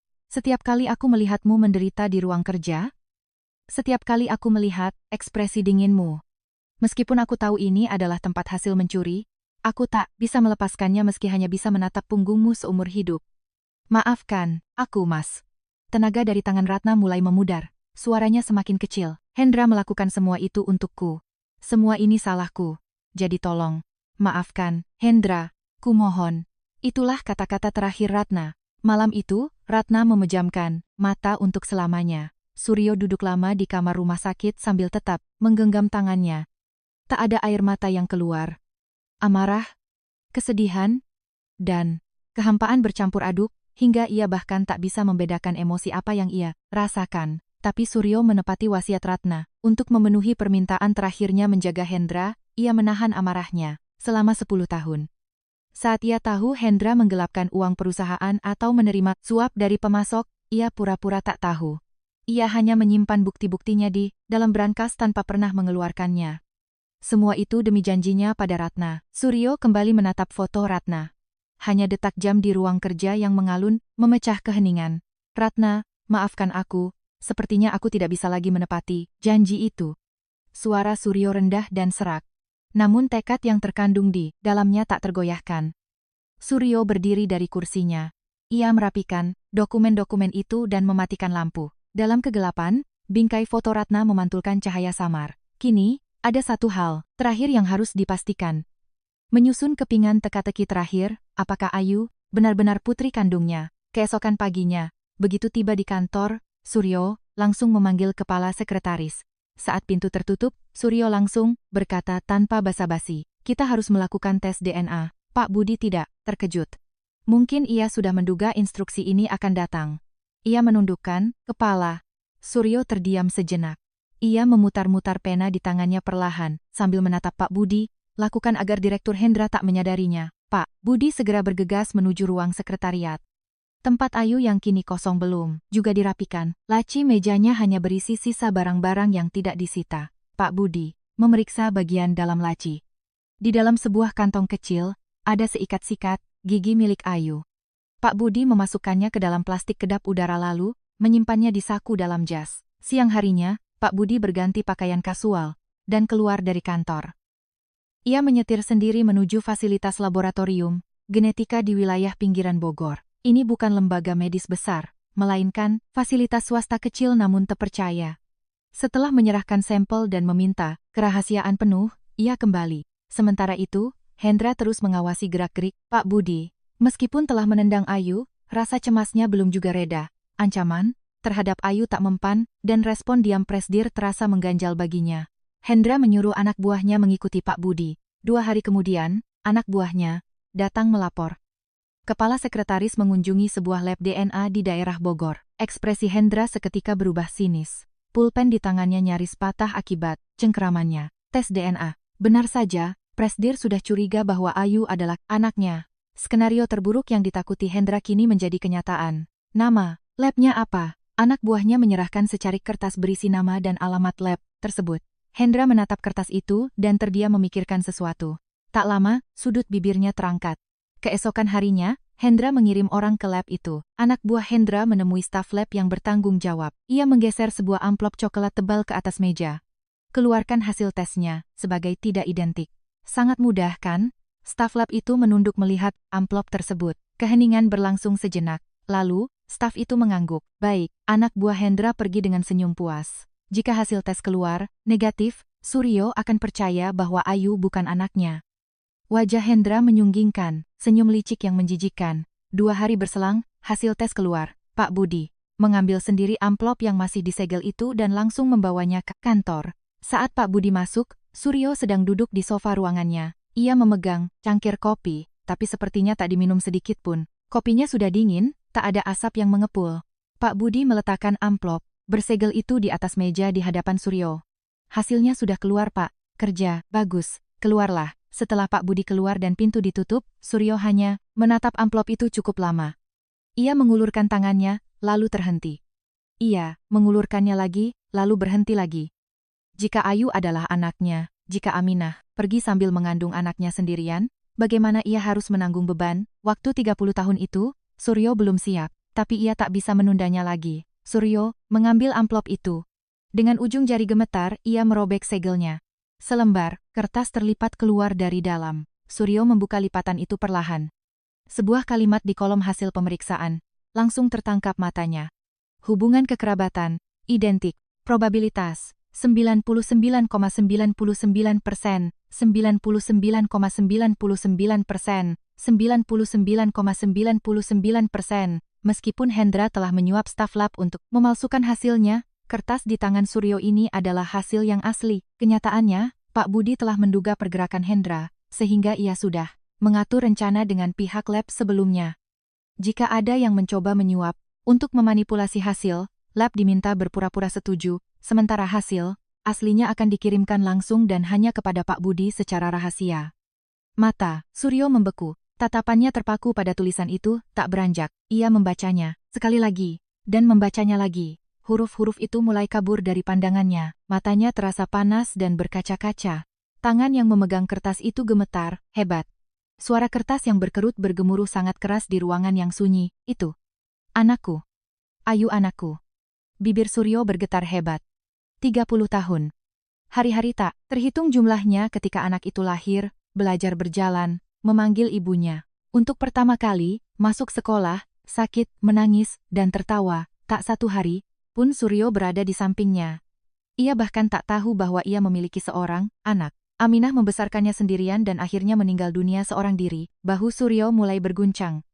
Awalnya halus, lalu semakin hebat. Tubuhnya merosot dari sofa, jatuh terduduk ke lantai. Lututnya menyentuh lantai.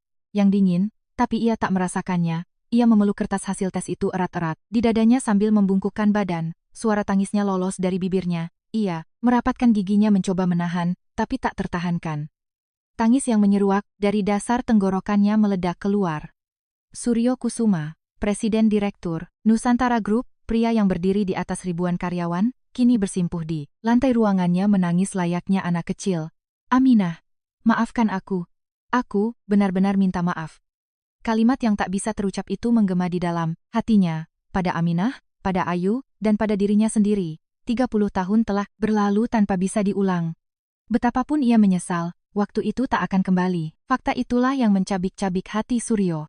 Di luar ruangan, Pak Budi berdiri, menjaga pintu. Dari celah pintu, ia mendengar suara tangisan pilu atasannya. Pak Budi dengan tenang mengunci pintu ruang kerja itu dari luar. Kemudian, ia berbalik dan berkata pelan kepada staf sekretariat yang lain, Bapak Presdir, sedang menerima telepon penting. Jangan ada yang masuk. Pak Budi berdiri, menjaga pintu, menatap lorong di depannya. Ia berjaga agar atasannya bisa menangis sepuasnya tanpa diganggu oleh siapapun. Ini adalah bentuk pengertian yang hanya bisa diberikan oleh seseorang yang telah mendampingi Suryo selama belasan tahun. Entah berapa lama waktu berlalu, suara tangis dari dalam ruangan mereda. Suryo perlahan bangkit dari lantai. Gerakannya saat bertumpu pada sandaran lengan sofa terasa lambat dan sangat berat, tak seperti biasanya. Ia menuju kamar mandi pribadi dan membasuh wajahnya dengan air dingin. Wajahnya di cermin tampak asing, matanya bengkak kemerahan, dan ujung hidungnya memerah. Pernahkah ia menangis seperti ini di sepanjang 59 tahun hidupnya? Suryo sendiri tak bisa mengingatnya. Ia kembali ke mejanya dan mengangkat telepon interkom. Pak Budi, masuklah. Pak Budi membuka pintu dan masuk. Ia melihat mata Suryo yang bengkak, tapi tak mengatakan apa-apa. Panggil, Sekretaris Ayu kembali ke kantor. Suara Suryo masih agak serak, namun ketegasannya tak goyah. Pak Budi menundukkan kepala, dan untuk dokumen terkait Direktur Hendra, apa semuanya sudah siap? Semua, sudah siap Pak. Suryo mengangguk. Ia menatap keluar jendela. Langit Jakarta, tampak cerah hari ini. Kumpulkan jajaran direksi. Siapkan rapat Dewan Direksi, untuk minggu depan. Setelah Pak Budi keluar, Suryo kembali menatap hasil tes DNA di atas mejanya. 99,99%. Angka itu kini bukan lagi terasa sebagai kesedihan, melainkan kekuatan. Ia punya seseorang yang harus ia lindungi sekarang. Telat 30 tahun. Tapi kini ia harus menjadi seorang ayah. Di waktu yang sama, Hendra duduk santai di ruangannya, meyakini bahwa staf lab sudah mengubah hasil tesnya menjadi negatif. Ia berhitung bahwa jika hasilnya negatif, kekecewaan Suryo akan membuatnya melupakan Ayu. Saat mendengar rapat Dewan Direksi diadakan minggu depan, Hendra menganggapnya sebagai peluang. Ia berencana meresmikan pemecatan Ayu di rapat itu dan memasukkan orang kepercayaannya sebagai pengganti. Ia tersenyum licik. Sama sekali tak menyadari bahwa jebakan untuk dirinya telah digali tepat di bawah kakinya sendiri. Telepon di kamar kos Ayu berdering pada jam 9 pagi. Nama yang muncul di layar, Budi Santoso, Kepala Sekretaris. Ayu ragu sejenak, lalu mengangkat teleponnya. Ayu Lestari, ini Budi Santoso. Tangan Ayu bergetar, halus. Masih ada dokumen serah terima pekerjaan yang harus Anda selesaikan. Bisa datang ke kantor pusat hari ini? Suara Pak Budi terdengar formal dan kering. Ayu terdiam sesaat. Serah terima pekerjaan. Pada akhirnya aku akan dipecat secara resmi ya. Baik, saya akan datang siang ini. Setelah menutup telepon, Ayu berdiri di depan cermin. Wajah seseorang yang tak tidur nyenyak selama berhari-hari terpantul di sana. Bayangan hitam menggelayut di bawah matanya. Ayu membasuh wajahnya dan berganti pakaian rapi. Ia mengalungkan kalung safir biru, peninggalan ibunya di lehernya. Kemanapun ia pergi, ia tak pernah melepas kalung ini. Di saat yang sama, kabar dipanggilnya Ayu ke kantor juga sampai ke telinga Hendra. Hendra mendengus sambil bersandar di kursi kerjanya. Serah terima. Berarti pemecatan resmi. Bagus, akhirnya selesai juga. Sudut bibir Hendra terangkat. Karena hasil tes DNA pasti negatif, ia yakin Presdir sudah tak peduli lagi pada Ayu. Hendra menyilangkan kakinya dan menyesap kopinya dengan ekspresi sangat santai. Jam 2 siang, Ayu tiba di lobi kantor pusat Nusantara Group. Ini pertama kalinya ia kembali menginjakan kaki di lobi sejak ia diusir waktu itu. Lantai marmernya memantulkan cahaya lampu yang terang benderang. Beberapa staf yang berpapasan mengenali Ayu dan mulai berbisik, tapi Ayu menatap lurus ke depan dan melangkah menuju lift. Saat tiba di lantai teratas, Pak Budi sudah menunggu. Mari, ikut saya. Anehnya, Pak Budi tidak mengarahkan Ayu ke ruang sekretariat, melainkan menuju ruang kerja Presdir. Ayu mengerutkan kening kebingungan. Ia tak paham mengapa urusan serah terima pekerjaan dilakukan di ruang Presdir. Pak Budi membuka pintu. Silakan masuk. Saat Ayu melangkah masuk, ia tersentak. Di ruangan yang luas itu, Suryo sedang duduk di depan meja kerjanya yang kosong. Tidak ada dokumen, tidak ada laptop. Matanya memerah dan ia tampak sangat lelah. Duduk, suara Suryo lembut. Bukan suara dinginan tegas sang Presdir yang selama ini Ayu kenal. Meski bingung, Ayu duduk dengan hati-hati di sofa. Hening, sejenak, mata Suryo menatap leher Ayu. Permata biru yang bertengger di atas, tulang selangkanya memancarkan cahaya dalam di bawah temaram lampu ruangan. Kalung itu. Suryo perlahan membuka mulutnya. Dulu aku pernah bertanya, tapi aku ingin bertanya sekali lagi. Dari mana asal kalung itu? Ayu benar-benar tak mengerti apa maksud Presdirnya. Dipanggil untuk serah terima pekerjaan, tapi mengapa tiba-tiba bertanya soal kalung? Ini peninggalan ibu saya. Kata ibu, almarhum ayah yang memberikan kepadanya. Ayah mendesain dan membuatnya sendiri. Jawab Ayu singkat. Mendengar itu, Suryo memejamkan mata. Bibirnya bergetar. Ayahmu sudah meninggal? Iya. Beliau meninggal sebelum saya lahir. Suryo mengangguk pelan, lalu perlahan membuka laci mejanya. Ia mengeluarkan selembar kertas yang sudah menguning. Ia meletakkan kertas itu dengan hati-hati di atas meja di depan Ayu. Permata berbentuk tetesan air, kawat perak yang melingkar. Itu adalah sketsa desain kalung yang digambar dengan pensil. Itu adalah kalung yang kugambar sendiri 35 tahun yang lalu. Mata Ayu tertuju pada gambar tersebut. Tanpa sadar, tangannya menyentuh kalung di lehernya. Gambar di sketsa itu dan kalung di tangannya sama, persis, tanpa perbedaan walau 1 milimeter pun. Darah surut dari wajah Ayu. Bibirnya terbuka, tapi tak ada suara yang keluar. Suryo kemudian mengeluarkan satu amplop lagi dari laci dan meletakkannya di depan Ayu. Tangan Ayu yang gemetar membuka amplop itu dan mengeluarkan isinya. Itu dokumen resmi berlambang Laboratorium Genetika, hubungan kekerabatan, identik, probabilitas 99,99%. Tangan Ayu mematung. Ia membaca huruf-huruf itu, tapi otaknya menolak mencernanya. Ia membacanya sekali lagi.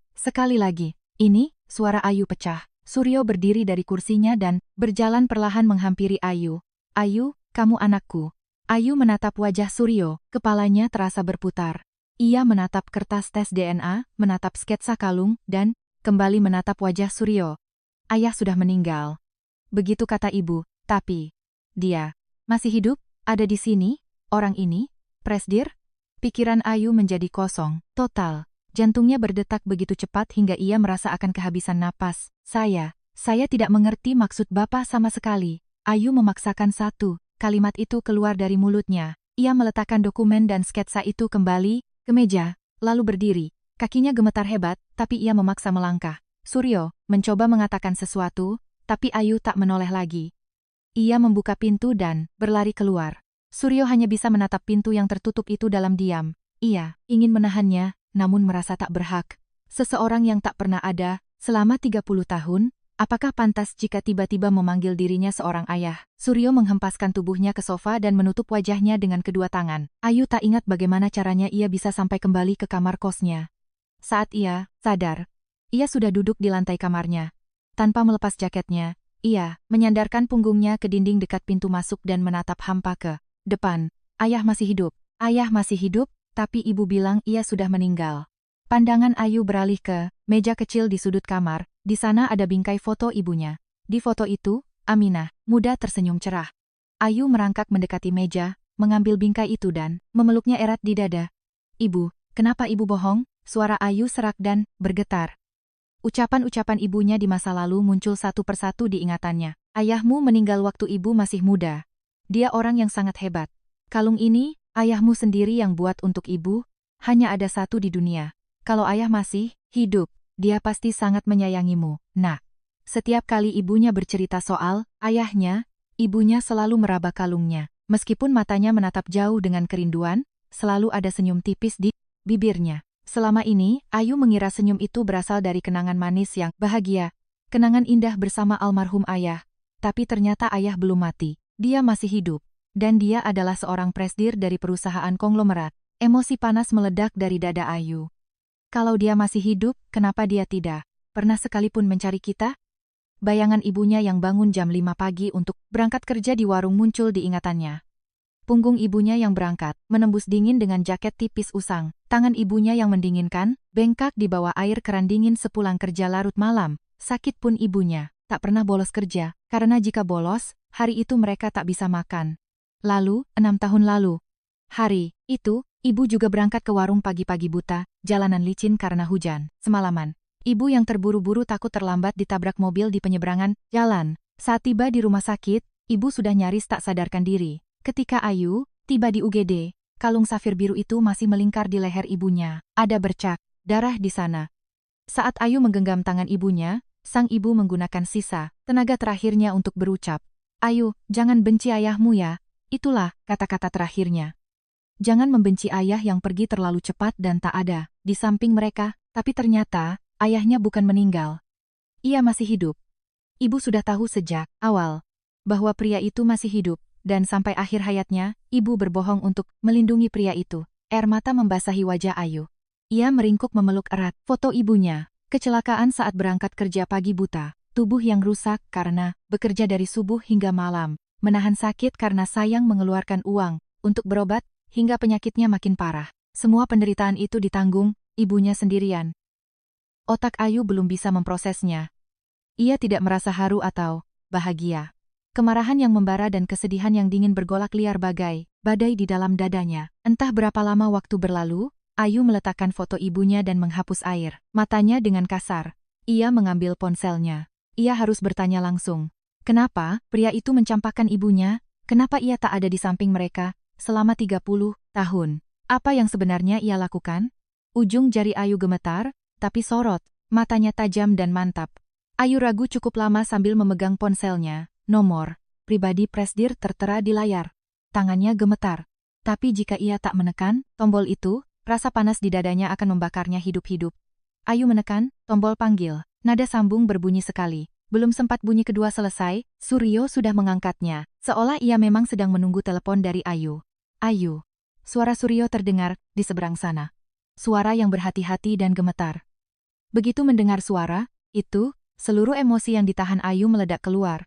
Air mata menggenang di pelupuk matanya, tapi ia menggigit giginya erat. Jangan menangis. Ada yang harus kutanyakan. Saya hanya akan bertanya satu hal. Suara Ayu bergetar, namun tajam. Apakah Anda yang mencampakkan ibu saya? Hening sejenak di ujung telepon. Ibu melahirkan dan membesarkan saya sendirian. Dia bekerja di warung, dari pagi buta sampai larut malam. Tangannya pecah-pecah, punggungnya bengkok, tapi dia tak pernah libur sehari pun. Kalau sakit, dia cuma minum sebutir obat, lalu kerja lagi. Suara Ayu semakin meninggi. Tenggorokannya terasa panas. Bapak tahu bagaimana ibu meninggal 6 tahun lalu? Dia ditabrak mobil waktu lari berangkat kerja. Subuh-subuh, jalanan licin karena hujan. Dia meninggal dengan cara yang sangat tragis. Suryo tak mampu menjawab. Tangannya yang menggenggam gagang telepon memutih. Tubuhnya membungkuk di kursi ruang kerjanya. Selama ibu hidup, menderita seperti itu, apa yang dilakukan seorang pria yang bergelar ayah? Hidup nyaman sebagai konglomerat? Suara Ayu serak. Kemarahan dan kesedihan bercampur. Baur membuat kata-katanya terdengar seperti raungan. Ibu bilang pada saya bahwa ayah sudah lama meninggal. Dia orang yang hebat. Ibu bilang kalau ayah masih hidup, ayah pasti sangat menyayangi saya. Tapi Anda masih hidup kan? Anda masih hidup, tapi tak pernah sekalipun mencari kami. Suryo memegang telepon dengan kedua tangannya. Tangannya gemetar hebat, air mata mengalir di wajahnya, namun ia membiarkannya. Ayu. Suara Suryo keluar dengan serak. Ia memanggil nama itu lama tanpa bisa melanjutkan kalimatnya. Setelah menenangkan napasnya dengan susah payah, perlahan ia membuka suara. Aku tidak pernah mencampakkan ibumu. Lalu kenapa Bapak tidak ada di samping kami? Ibumu yang menghilang. Tiba-tiba saja suatu hari, napas Ayu terhenti. Suryo melanjutkan kalimatnya. Suaranya gemetar, tapi ia berbicara kata demi kata, dengan sangat jelas. agar tak ada yang terlewat. 35 tahun yang lalu, aku pertama kali bertemu ibumu. Di depan perpustakaan, kampus. Aku menyembunyikan identitasku padanya. Aku takut dia akan pergi kalau tahu aku pewaris konglomerat. Kami pacaran selama 5 tahun. 5 tahun itu adalah waktu paling bahagia dalam hidupku. Suryo terdiam sejenak. Suara napasnya yang berat terdengar lewat telepon. Tiba-tiba suatu hari, ibumu menghilang hanya dengan selembar surat. Tanpa alasan apa-apa, aku mencarinya seperti orang gila. Setahun penuh aku mencarinya. Tapi tidak ada jejak sedikit pun. Kenapa, ibu tiba-tiba pergi? Tanya Ayu. Suara Suryo merendah. Nanti baru aku tahu alasannya. Ternyata Hendra Wijaya yang menemui ibumu. Dia memberitahu bahwa aku adalah pewaris Nusantara Group dan perusahaan sedang krisis. Satu-satunya jalan adalah aku harus menikahi keluarganya. Dia bilang, ibumu adalah batu sandungan. Suara Suryo bergetar hebat. Ibumu pergi demi diriku. 10 tahun lalu, sesaat sebelum almarhum istriku meninggal, dia mengakui semuanya. Air mata Ayu menetes jatuh. Ia menggigit bibirnya. Namun sia-sia, aku baru mengetahui kebenaran itu 20 tahun kemudian. Kenapa ibumu pergi? Suryo menarik napas panjang. Tapi Ayu, aku benar-benar tidak tahu kalau kau ada di dunia ini. Saat ibumu pergi, aku tidak tahu apakah dia sadar sedang hamil atau tidak. Tapi walau sadar, dia tidak akan memberitahuku. Kalau dia bilang, aku pasti akan menahannya. Ayu menangis dalam diam sambil menggenggam telepon. Air matanya mengalir membasahi kerah bajunya. Sosok ibunya kembali terbayang. Mata ibu yang menatap jauh sambil meraba kalungnya. Senyuman di bibirnya saat bilang bahwa ayah adalah pria hebat. Senyum itu. Ayu baru sadar sekarang. Itu bukanlah memori bahagia. Melainkan cinta yang dipendam secara paksa. Maafkan aku, pada ibumu dan padamu. Fakta bahwa aku tidak ada bersama kalian selama 30 tahun tak bisa dimaafkan. Aku juga tahu, alasan tidak tahu tak akan bisa mengampuniku. Suara Suryo semakin melemah. Silakan benci aku, kau boleh mengutukku, semua ini kesalahanku. Keheningan panjang membentang di antara mereka. Hanya terdengar isak tangis Ayu yang tertahan. Jika perkataan Suryo benar, awal dari semua ini adalah ulah Direktur Hendra, orang yang mengusir ibunya, yang membuat ibunya menderita sendirian, dan yang membuat ayahnya hidup tanpa mengetahui keberadaannya. Secara logika, Ayu bisa memahaminya. Tapi hatinya tidak bisa menerimanya begitu saja. Memahami alasannya tak akan bisa mengembalikan penderitaan ibunya selama 30 tahun. Punggung ibunya yang berlari menuju warung setiap subuh, serta tubuh ibunya yang terkapar di aspal basah, tak bisa hilang dari pelupuk matanya. Ibu menanggung semua beban itu sendirian. Apapun alasannya, hasilnya tetap sama. Saya mengerti penjelasan Bapak. Ayu akhirnya berbicara. Suaranya serak, layaknya sisa embusan napas sehabis menangis. Saya paham bahwa itu keputusan ibu, dan Bapak tidak tahu apa-apa, tapi... Ayu menarik napas panjang. Saat ini saya sangat bingung. Saya butuh waktu. Suryo memejamkan mata. Air mata jatuh menetesi punggung tangannya yang menggenggam ponsel. Baiklah, aku akan menunggu, selama yang kau butuhkan. Setelah telepon ditutup, Suryo tak kunjung meletakkan ponselnya. Meski layar telah mati dan ruang kerjanya tenggelam dalam kegelapan, ia tetap duduk terdiam. Ayu pun sama, ia terduduk diam setelah meletakkan ponselnya. Pandangannya jatuh pada foto ibunya. Ibunya di dalam foto itu masih tersenyum. Sambil menatap senyum itu, Ayu berbisik pelan, "Ibu, aku harus bagaimana?" Tidak ada jawaban. Tapi kalung safir di leher Ayu berpendar lembut, menyerap hangat suhu tubuhnya. Keesokan paginya, begitu tiba di kantor, Suryo langsung memanggil kepala sekretaris. "Persiapan rapat Dewan Direksi sudah selesai? Semua sudah siap." "Sepenuhnya, Pak." Suryo mengangguk pelan sambil menatap keluar jendela. Terlepas dari apakah hati Ayu akan luluh atau tidak, ada satu hal yang harus ia lakukan terlebih dahulu. Menyingkirkan pria yang mengusir Aminah 30 tahun yang lalu dan kini mencoba menghancurkan putrinya juga. Mencabut akar orang itu, sepenuhnya. Itulah hutang minimum yang harus ia bayar pada Aminah, Ayu, dan dirinya sendiri. Suryo mengetuk-ngetuk tumpukan dokumen di atas mejanya. Buku, dana gelap Direktur Hendra, bukti suap, manipulasi kebocoran data, penyuapan, kepala keamanan, hingga upaya memanipulasi hasil tes DNA.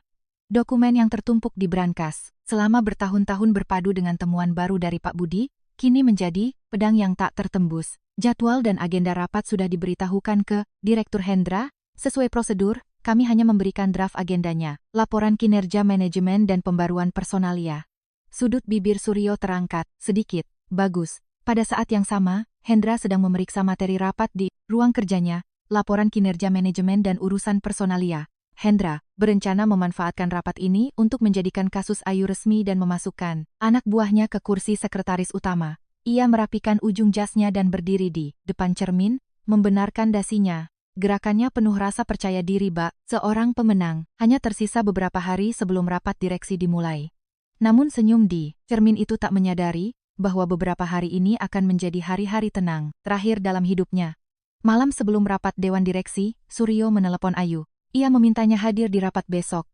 Ia berkata akan membersihkan nama Ayu, membeberkan bukti-buktinya, dan mengumumkan secara resmi bahwa Ayu adalah putri kandungnya. Dengan begitu, tidak akan ada lagi yang berani mengganggunya. Ayu sempat ragu, namun akhirnya ia menyanggupi. Setelah telepon ditutup, Suryo menatap keluar jendela ruang kerjanya. Langkah pertama untuk melunasi hutang 30 tahun akan dimulai besok. Pagi hari di hari rapat, mood Hendra sangat baik. Ia datang lebih awal, merapikan jasnya, dan bercermin. Ia tersenyum puas pada dirinya sendiri saat mengencangkan ikatan dasinya. Hari ini ia akan meresmikan pemecatan Ayu dan menempatkan bawahannya di posisi strategis. Karena yakin tes DNA sudah dimanipulasi jadi negatif, ia percaya Suryo sudah tak peduli lagi pada Ayu. Hendra duduk menyilangkan kaki, meminum kopinya dengan senyum kemenangan. Jam 10 pagi, pintu ruang rapat utama dibuka. Jajaran direksi sudah duduk berjejer di kedua sisi meja. Hendra duduk di kursi, deretan depan sebelah kanan, meletakkan dokumen-dokumennya. Ekspresinya sangat santai. Toh, agenda rapat hanya bertuliskan laporan kinerja dan personalia. Pintu terbuka lagi, dan Suryo melangkah masuk. Dan setengah langkah di belakang, Suryo, berdirilah Ayu. Ruang rapat seketika riuh rendah. Para direksi mengenali Ayu. Sekretaris yang dipecat karena bocorkan rahasia itu, kenapa dia ada di sini? Bisik-bisik menjalar di sepanjang meja rapat. Ketenangan di wajah Hendra langsung lenyap. Tangannya yang hendak mengangkat cangkir kopi terhenti. Melihat wajah Ayu, tengkuknya tiba-tiba terasa dingin. Suryo duduk di kursi pimpinan. Ayu duduk dengan tenang di kursi tambahan yang disediakan di sudut ruangan. Ekspresinya datar, tak ada emosi yang terbaca dari wajahnya. Suryo mulai berbicara. Agenda rapat hari ini akan kita ubah. Mata Hendra bergetar halus. Agenda pertama adalah laporan investigasi terkait tuduhan kebocoran rahasia yang dituduhkan pada mantan sekretaris Ayu Lestari. Ruangan menjadi sunyi, senyap. Para direktur mulai saling berpandangan. Hendra mencengkeram erat sandaran lengan kursinya. Suryo menoleh ke arah Pak Budi. Pak Budi mengangguk dan menekan remote proyektor. Layar besar di depan menyala. Di layar muncul catatan log akses server. Jam pengiriman email dari akun Ayu, berdampingan dengan rekaman CCTV lobi yang menunjukkan Ayu sudah pulang dan keluar gedung beberapa jam sebelumnya. Layar berganti, menunjukkan analisis program peretas log yang ditanam di server. Sambil menatap layar, Pak Budi menjelaskan secara detail bagaimana bukti-bukti itu dimanipulasi.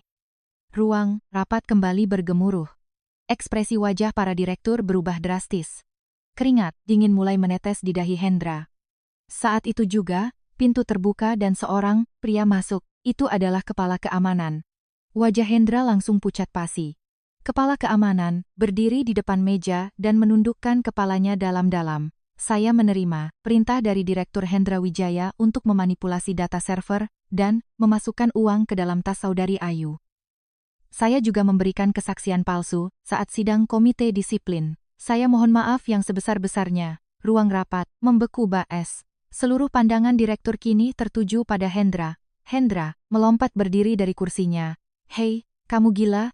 Fitnah macam apa ini? Suara Hendra bergema memantul di dinding. Namun suaranya lebih terdengar seperti ketakutan ketimbang kemarahan.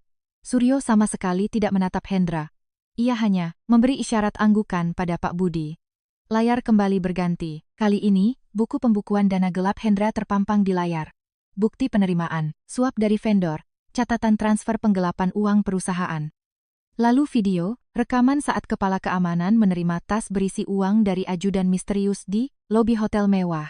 Kaki Hendra lemas. Ia bersandar di meja agar tidak jatuh. Wajahnya pucat pasi bak mayat. Barulah kemudian Suryo menatap Hendra. Matanya sangat dingin. Dan satu hal lagi. Layar berganti sekali lagi. Dokumen hasil tes DNA muncul di layar. Ayu Lestari adalah putri kandungku. Ruang rapat kembali diguncang keributan. Mata para direksi terbelalak kaget. Probabilitas, identik 99,99%. Suryo menatap tajam ke arah Hendra sambil berucap, Direktur Hendra tahu bahwa Ayu adalah putriku. Karena itulah ia menjebaknya dengan fitnah murahan agar ia dikeluarkan dari perusahaan ini. Hendra bertumpu pada meja dengan kedua tangannya. Buku-buku jarinya memutih. Manipulasi. Hasil tes itu pasti dimanipulasi. Tatapan Suryo menjadi sedingin es batu. Manipulasi? Maksudmu, seperti saat kau menyuap pihak lab untuk memalsukan hasil tes DNA-nya menjadi tidak identik? Ini adalah hasil aslinya. Wajah Hendra hancur berantakan. Itu tidak. Kata-katanya mulai melantur. Tatapan para dewan, direksi kini sudah sepenuhnya memandangnya dengan jijik. Pada saat itu, pintu belakang terbuka. Dua pria berjaket kulit masuk ke dalam. Polisi. Mata Hendra terbelalak ngeri saat melihat mereka. Ia melangkah mundur. Kursinya tergeser berdecit melukai lantai.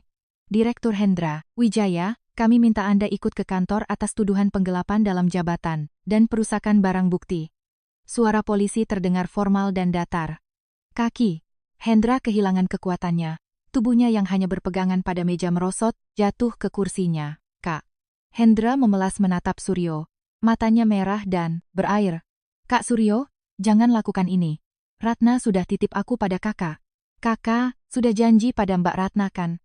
Suara Hendra gemetar panik. Pria yang dulunya sombong dan penuh intrik itu hancur berantakan dalam hitungan detik. Namun, tatapan Suryo tak tergoyahkan. Ia membuka suaranya, jangan berani menyebut nama Ratna dari mulut kotor itu. Suara Suryo rendah namun tegas. Satu ruangan hening dan tertekan mendengar kalimat itu. Hanya karena janji itu, aku bersabar selama 10 tahun. Saat kamu menggelapkan uang perusahaan, saat kamu menerima suap dari rekan bisnis, aku tahu semuanya dan memejamkan mata. Semua hanya demi janjiku pada Ratna. Suryo melangkah maju satu tindak. Apa kamu pikir kamu pantas menyebut nama Ratna di hadapanku? Mulut Hendra terbuka, namun tak ada kata yang keluar. Polisi menghampirinya dan memegang lengannya. Hendra masih memberontak di detik-detik terakhir. Saat diseret keluar, ia meronta sambil menunjuk ke arah Ayu. Ini semua gara-gara kamu. Coba saja kamu tidak pernah muncul. Tangan Ayu yang bertumpu di atas pangkuannya bergetar. Namun Ayu tak menundukkan kepalanya. Pintu ditutup, dan teriakan Hendra semakin menjauh di ujung lorong, lalu menghilang sepenuhnya. Keheningan turun, menyelimuti ruang rapat. Suryo berdiri dan mengedarkan pandangan ke seluruh direksi. Ayu Lestari adalah korban fitnah yang tak bersalah. Tuduhan kebocoran, rahasia itu murni fabrikasi Direktur Hendra, dan semua bukti sudah kami amankan. Saya membatalkan pemecatan saudari Ayu dan memulihkan nama baiknya. Para direktur mengangguk. Tak ada satupun yang berani membantah. Para petinggi itu kini memandang Ayu, tatapan yang beberapa hari lalu merendahkannya sebagai pengkhianat perusahaan, kini berubah 180 derajat. Satu persatu, mereka bangkit dan menundukkan kepala kepada Ayu. Ayu ikut berdiri dan membalas salam mereka dengan anggukan pelan. Wajahnya tetap tenang, tapi ujung jari dari tangannya yang mengepal tampak memutih. Meski dari luar ia terlihat tegar, pusaran emosi tengah bergejolak hebat di dalam dadanya. Setelah rapat usai, para direktur meninggalkan ruangan satu persatu. Suryo menatap Ayu. Ia ingin mengatakan sesuatu, namun lidahnya keluh. Ayu yang lebih dulu memecah keheningan. Terima kasih sudah membersihkan nama saya, kalimat yang singkat dan datar. Hati Suryo terasa sakit mendengarnya, tapi ia tak menunjukkannya. Saya pamit dulu. Ayu membalikkan badannya dan melangkah keluar. Suryo terus menatap punggung Ayu. Sikap pura-pura kuatnya itu membuat hati Suryo pilu. Pak Budi mendekat. Pak, bagaimana dengan ruangan Direktur Hendra? Suryo masih memandangi pintu tempat Ayu pergi sebelum akhirnya menoleh.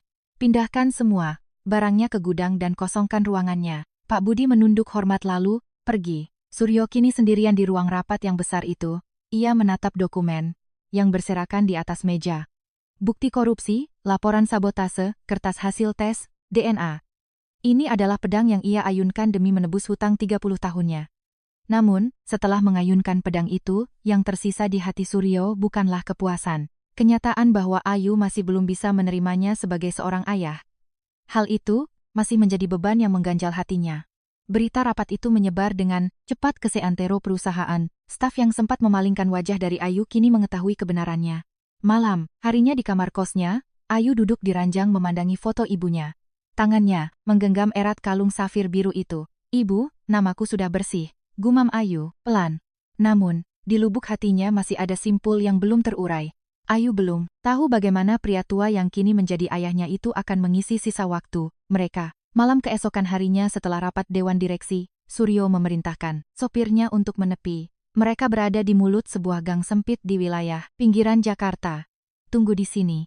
Seorang presiden direktur Nusantara Group berjalan masuk ke gang kumuh tanpa seorang pengawal pun. Di ujung gang, terdapat bangunan kos-kosan tua. Kat dindingnya terkelupas dan tangga besinya berkarat. Suryo berdiri di depan bangunan itu dan mendongak ke atas. Lampu di kamar pojok lantai 3 menyala terang. Suryo menaiki tangga dan sampai di lantai 3. Ia berdiri mematung di depan pintu kamar itu.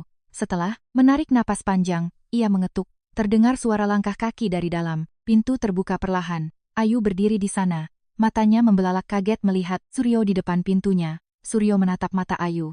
Dan tanpa berkata apa-apa, ia berlutut. Di lantai lorong yang dingin itu, setelan jas mahalnya menyentuh ubin. Ayu tersentak kaget. Apa yang Bapak lakukan? Tolong berdiri. Ayu panik dan mencoba menarik lengan Suryo, tapi pria itu bergeming. Dengan kepala tertunduk, Suryo berbicara dengan suara rendah. 30 tahun. Penderitaanmu dan ibumu. Aku tahu tidak bisa kubayar hanya dengan kata-kata. Suara Suryo bergetar. Aku tahu alasan tidak tahu tak bisa menjadi pembenaran. Apapun itu, kenyataannya aku tidak ada di samping kalian. Suryo mengangkat, wajahnya menatap Ayu. Matanya berlinang air mata. Tapi, aku ingin menghabiskan sisa waktuku di dunia ini hanya untukmu, nak. Mata Ayu mulai berkaca-kaca. Pesan terakhir sang ibu terngiang di telinganya. Jangan benci ayahmu. Kata-kata terakhir ibunya, sesaat sebelum menghembuskan napas terakhir. Ayu meraih lengan Suryo dan perlahan membantunya berdiri. Suryo bangkit dengan kaki yang sedikit gemetar. Mata kedua orang itu saling bertatapan. Ibu, suara Ayu bergetar hebat. Sesaat sebelum meninggal, kalimat terakhir yang ibu ucapkan. Mata Suryo tertuju penuh pada Ayu. Jangan benci ayahmu. Itu kata-kata terakhir ibu. Bibir Suryo bergetar hebat. Air mata mengalir deras dari matanya. Ibu sama sekali tidak pernah membenci Bapak sampai akhir. Ibu juga menyuruhku untuk tidak membenci Bapak. Air mata Ayu ikut mengalir membasahi pipinya. Karena itu, sekarang, saya juga tidak akan membenci Bapak. Meski diucapkan di sela isak tangis, setiap kata Ayu terdengar sangat jelas. Suryo menutup wajahnya dengan kedua telapak tangannya. Bahunya bergetar hebat. Ayu melangkah maju satu tindak, lalu memeluk Suryo. Sebuah pelukan yang canggung dan kaku. Tapi kali ini, Ayu yang memeluknya duluan. Suryo membalas memeluk punggung Ayu. Keduanya berpelukan lama di depan pintu kos. Yang sempit itu, enggan melepaskan satu sama lain. Satu pelukan ini tidak serta-merta menghapus penderitaan 30 tahun. Tapi, ini adalah awal dari upaya untuk menyembuhkannya. Sebulan kemudian, Suryo mengadakan konferensi pers dan secara resmi mengumumkan Ayu sebagai putri kandung dan pewaris sahnya. Di bawah kilatan blitz kamera wartawan, Suryo berkata singkat dan tenang. Dia adalah putri yang baru saya temukan setelah 30 tahun. Meski rentetan pertanyaan dari para wartawan membanjirinya, Suryo enggan menjelaskan lebih lanjut. Ayu berdiri, mendampinginya di konferensi pers itu, tapi tak memberikan senyum lebar ke arah kamera. Wajahnya tegang mendampingi Suryo. Tapi saat sang ayah menyebut namanya, Ayu sedikit menoleh dan menatap Suryo. Tatapan itu jelas berbeda dari tatapan 1 bulan yang lalu. Saat Ayu kembali masuk ke Nusantara Group, reaksi para karyawan cukup canggung. Karena ia putri sang presdir, orang-orang di lorong hanya menunduk canggung atau tersenyum, basa-basi saat berpapasan. Mereka adalah orang-orang yang sempat memunggunginya. Beberapa waktu lalu, Ayu tahu itu, tapi ia tak mempedulikannya. Suryo bertanya, departemen apa yang ingin Ayu tempati? Tanpa ragu Ayu menjawab, saya ingin mulai di tim CSR, Corporate Social Responsibility. Saya mau belajar dari bawah. Suryo tidak menolak. Ia mengangguk sambil memandang putrinya. Wajah Ayu mewarisi ketegaran ibunya. Ketangguhan mental yang hanya dimiliki oleh mereka yang pernah berjuang hidup sendirian. 3 bulan kemudian, pengadilan menjatuhkan vonis pada Hendra Wijaya. Penggelapan dalam jabatan, penerimaan, suap, manipulasi barang bukti, hingga pencemaran nama baik. Dengan banyaknya dakwaan yang bertumpuk, ia divonis 10 tahun penjara. Di ruang sidang, Hendra tak mampu berkata sepatah kata pun. Ia hanya menunduk saat dibawa petugas. Posisinya, yang ia bangun selama 30 tahun dengan menginjak-injak hidup orang lain, hancur, lebur dalam sekejap. Pada suatu hari di musim penghujan, Suryo dan Ayu duduk berdampingan di dalam mobil. Tujuan mereka adalah tempat pemakaman umum. TPU, Tanah Kusir. Di sanalah makam Aminah berada. Biasanya Ayu selalu pergi sendirian, setiap tahun, tapi kali ini mereka pergi berdua. Mobil tiba di makam. Mereka berdiri berdampingan di depan batu nisan kecil yang sederhana. Nama Siti Aminah terukir di atasnya. Ayu meletakkan buket bunga yang dibawanya. Suryo mengeluarkan amplop kecil dari sakunya. Ia mengeluarkan selembar kertas dan menyandarkannya di batu nisan itu. Itu adalah sketsa desain kalung yang ia gambar 35 tahun lalu. Suryo bersimpuh di depan nisan. Tanah yang dingin dan agak basah mengotori celananya, tapi ia tak peduli. Jari-jarinya perlahan meraba nama yang terukir di batu itu. Aminah, suara Suryo serak. Maaf aku terlambat, maaf aku terlalu lama. Air matanya menetes jatuh ke atas batu nisan. Suryo menempelkan dahinya di batu nisan itu dan menangis cukup lama. Ayu berdiri di samping ayahnya, menatap dalam diam. Melihat bahu ayahnya yang bergetar hebat, air mata Ayu pun ikut menetes. Namun ia mengulurkan tangannya dan perlahan mengelus punggung ayahnya. Beberapa waktu kemudian, Suryo bangkit, berdiri. Ayu mengeluarkan selembar foto dari tasnya. Foto mereka berdua saat berdiri berdampingan di konferensi pers kemarin. Foto pertama seorang ayah dan putrinya. Ayu meletakkan foto itu di sebelah buket bunga dan berucap, "Ibu, aku sudah ketemu ayah." Angin berhembus, menerbangkan helaian rambut Ayu. Sinar matahari pagi yang hangat turun membelai batu nisan itu. Setelah dari makam, keduanya kembali ke Jakarta.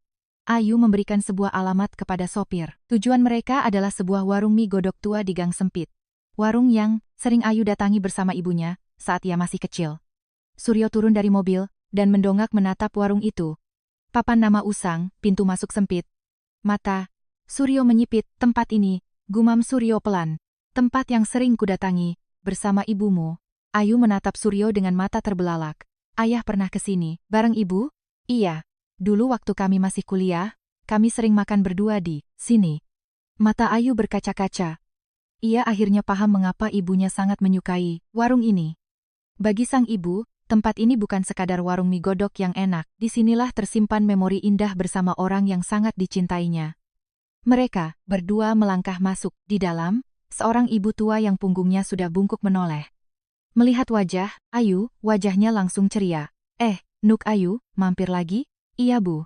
Pandangan ibu warung beralih pada sosok Suryo di belakang Ayu. Ia memicingkan mata, mengamati wajah Suryo. Tiba-tiba matanya membesar. Loh, ya ampun, ibu warung. Ternganga, bukannya ini cowok yang dulu suka dibawa sama Aminah ke sini? Langkah Suryo terhenti. Ibu warung itu masih mengingat dirinya dari 35 tahun yang lalu. Wah, sudah tua sekali kamu sekarang? Canda ibu warung sambil tertawa hangat. Suryo tertawa canggung. Itu adalah tawa paling tulus yang ia lepaskan setelah 35 tahun lamanya. Keduanya duduk di pojok warung dan memesan 2 porsi mie godok Jawa. Tak lama kemudian, semangkuk mie godok yang mengepulkan asap diletakkan di meja mereka. Suryo menyendok kuah kaldu itu dan mencicipinya. Tangannya yang memegang sendok terhenti. Matanya memerah. Rasanya tidak berubah. Suara Suryo sangat pelan. Rasa yang persis sama seperti saat ia makan berhadapan dengan Aminah 35 tahun lalu. Ayu ikut menyeruput kuahnya. Kaldu hangat itu mengalir ke perutnya, seakan perlahan-lahan mencairkan bongkahan es di dalam hatinya. Dari luar, terdengar suara gemericik air. Tiba-tiba hujan gerimis mulai turun. Persis seperti hari di mana Suryo dan Aminah pertama kali bertemu di depan perpustakaan 35 tahun silam. Suryo menghentikan suapannya dan menatap Ayu. Ibumu paling suka kalau lagi hujan. Kalau hujan turun, dia pasti ngajak makan mie godok di sini. Ayu mengangguk. Aku juga begitu. Kalau hujan, ibu selalu ajak makan di sini. Keheningan sejenak menyelimuti keduanya. Tapi bukan keheningan yang menyedihkan. Itu adalah keheningan yang tenang dan hangat saat dua orang yang mencintai sosok yang sama saling berbagi memori untuk pertama kalinya. Suryo meletakkan sendok garpunya dan menatap Ayu lekat-lekat. Ayu, terima kasih. Ya, sudah mau terlahir sebagai putriku. Daripada menjawab, Ayu menyendok kuah mie godok itu sekali lagi. Dan ia bergumam pelan. Makan selagi. Hangat, yah, ayah. Itulah pertama kalinya kata itu keluar dari mulut Ayu. Tangan Suryo terhenti di udara. Sendoknya menyentuh pinggiran mangkuk, menimbulkan dentingan kecil. Suryo menundukkan kepalanya memandangi mangkuk mie. Setetes air mata jatuh ke dalam kuah kaldu. Tanpa sepatah kata, ia menyeka sudut matanya dengan ujung lengan bajunya, lalu kembali memegang sendok. Di luar sana, hujan gerimis mengguyur dengan tenang. Di dalam warung, uap kuah kaldu mie godok, yang gurih membumbung ke udara. Di bawah cahaya lampu kekuningan warung tua itu, kehangatannya turun merangkul pundak ayah dan anak yang duduk saling berhadapan. Waktu 30 tahun yang hilang tak bisa diputar kembali, hari-hari yang terbuang tak akan bisa diganti. Namun saat ini, di atas meja kecil dengan 2 mangkuk mie godok yang mengepul, seorang ayah dan putrinya pada akhirnya hidup di waktu yang sama untuk pertama kalinya. Batu safir biru di leher Ayu memantulkan cahaya warung dengan pendar yang lembut, seolah kalung penuh cinta yang diciptakan 30 tahun lalu itu, setelah melalui perpisahan yang panjang, akhirnya menemukan tempat pulangnya yang sesungguhnya. Bagaimana menurut Anda kisah hari ini? Aminah rela pergi demi melindungi orang yang dicintainya. Jika Anda berada di posisinya, pilihan apa yang akan Anda ambil? Sejujurnya, saat menulis kisah ini, saya merasa Aminah terlalu bodoh, karena pada akhirnya, pengorbanannya tak membuat siapapun bahagia selama 30 tahun. Terkadang dalam hidup, mungkin membuat pilihan yang egois tidak sepenuhnya salah. Mengalah dan berkorban terus-menerus belum tentu membuat semua orang bahagia. Bagaimana pendapat Anda?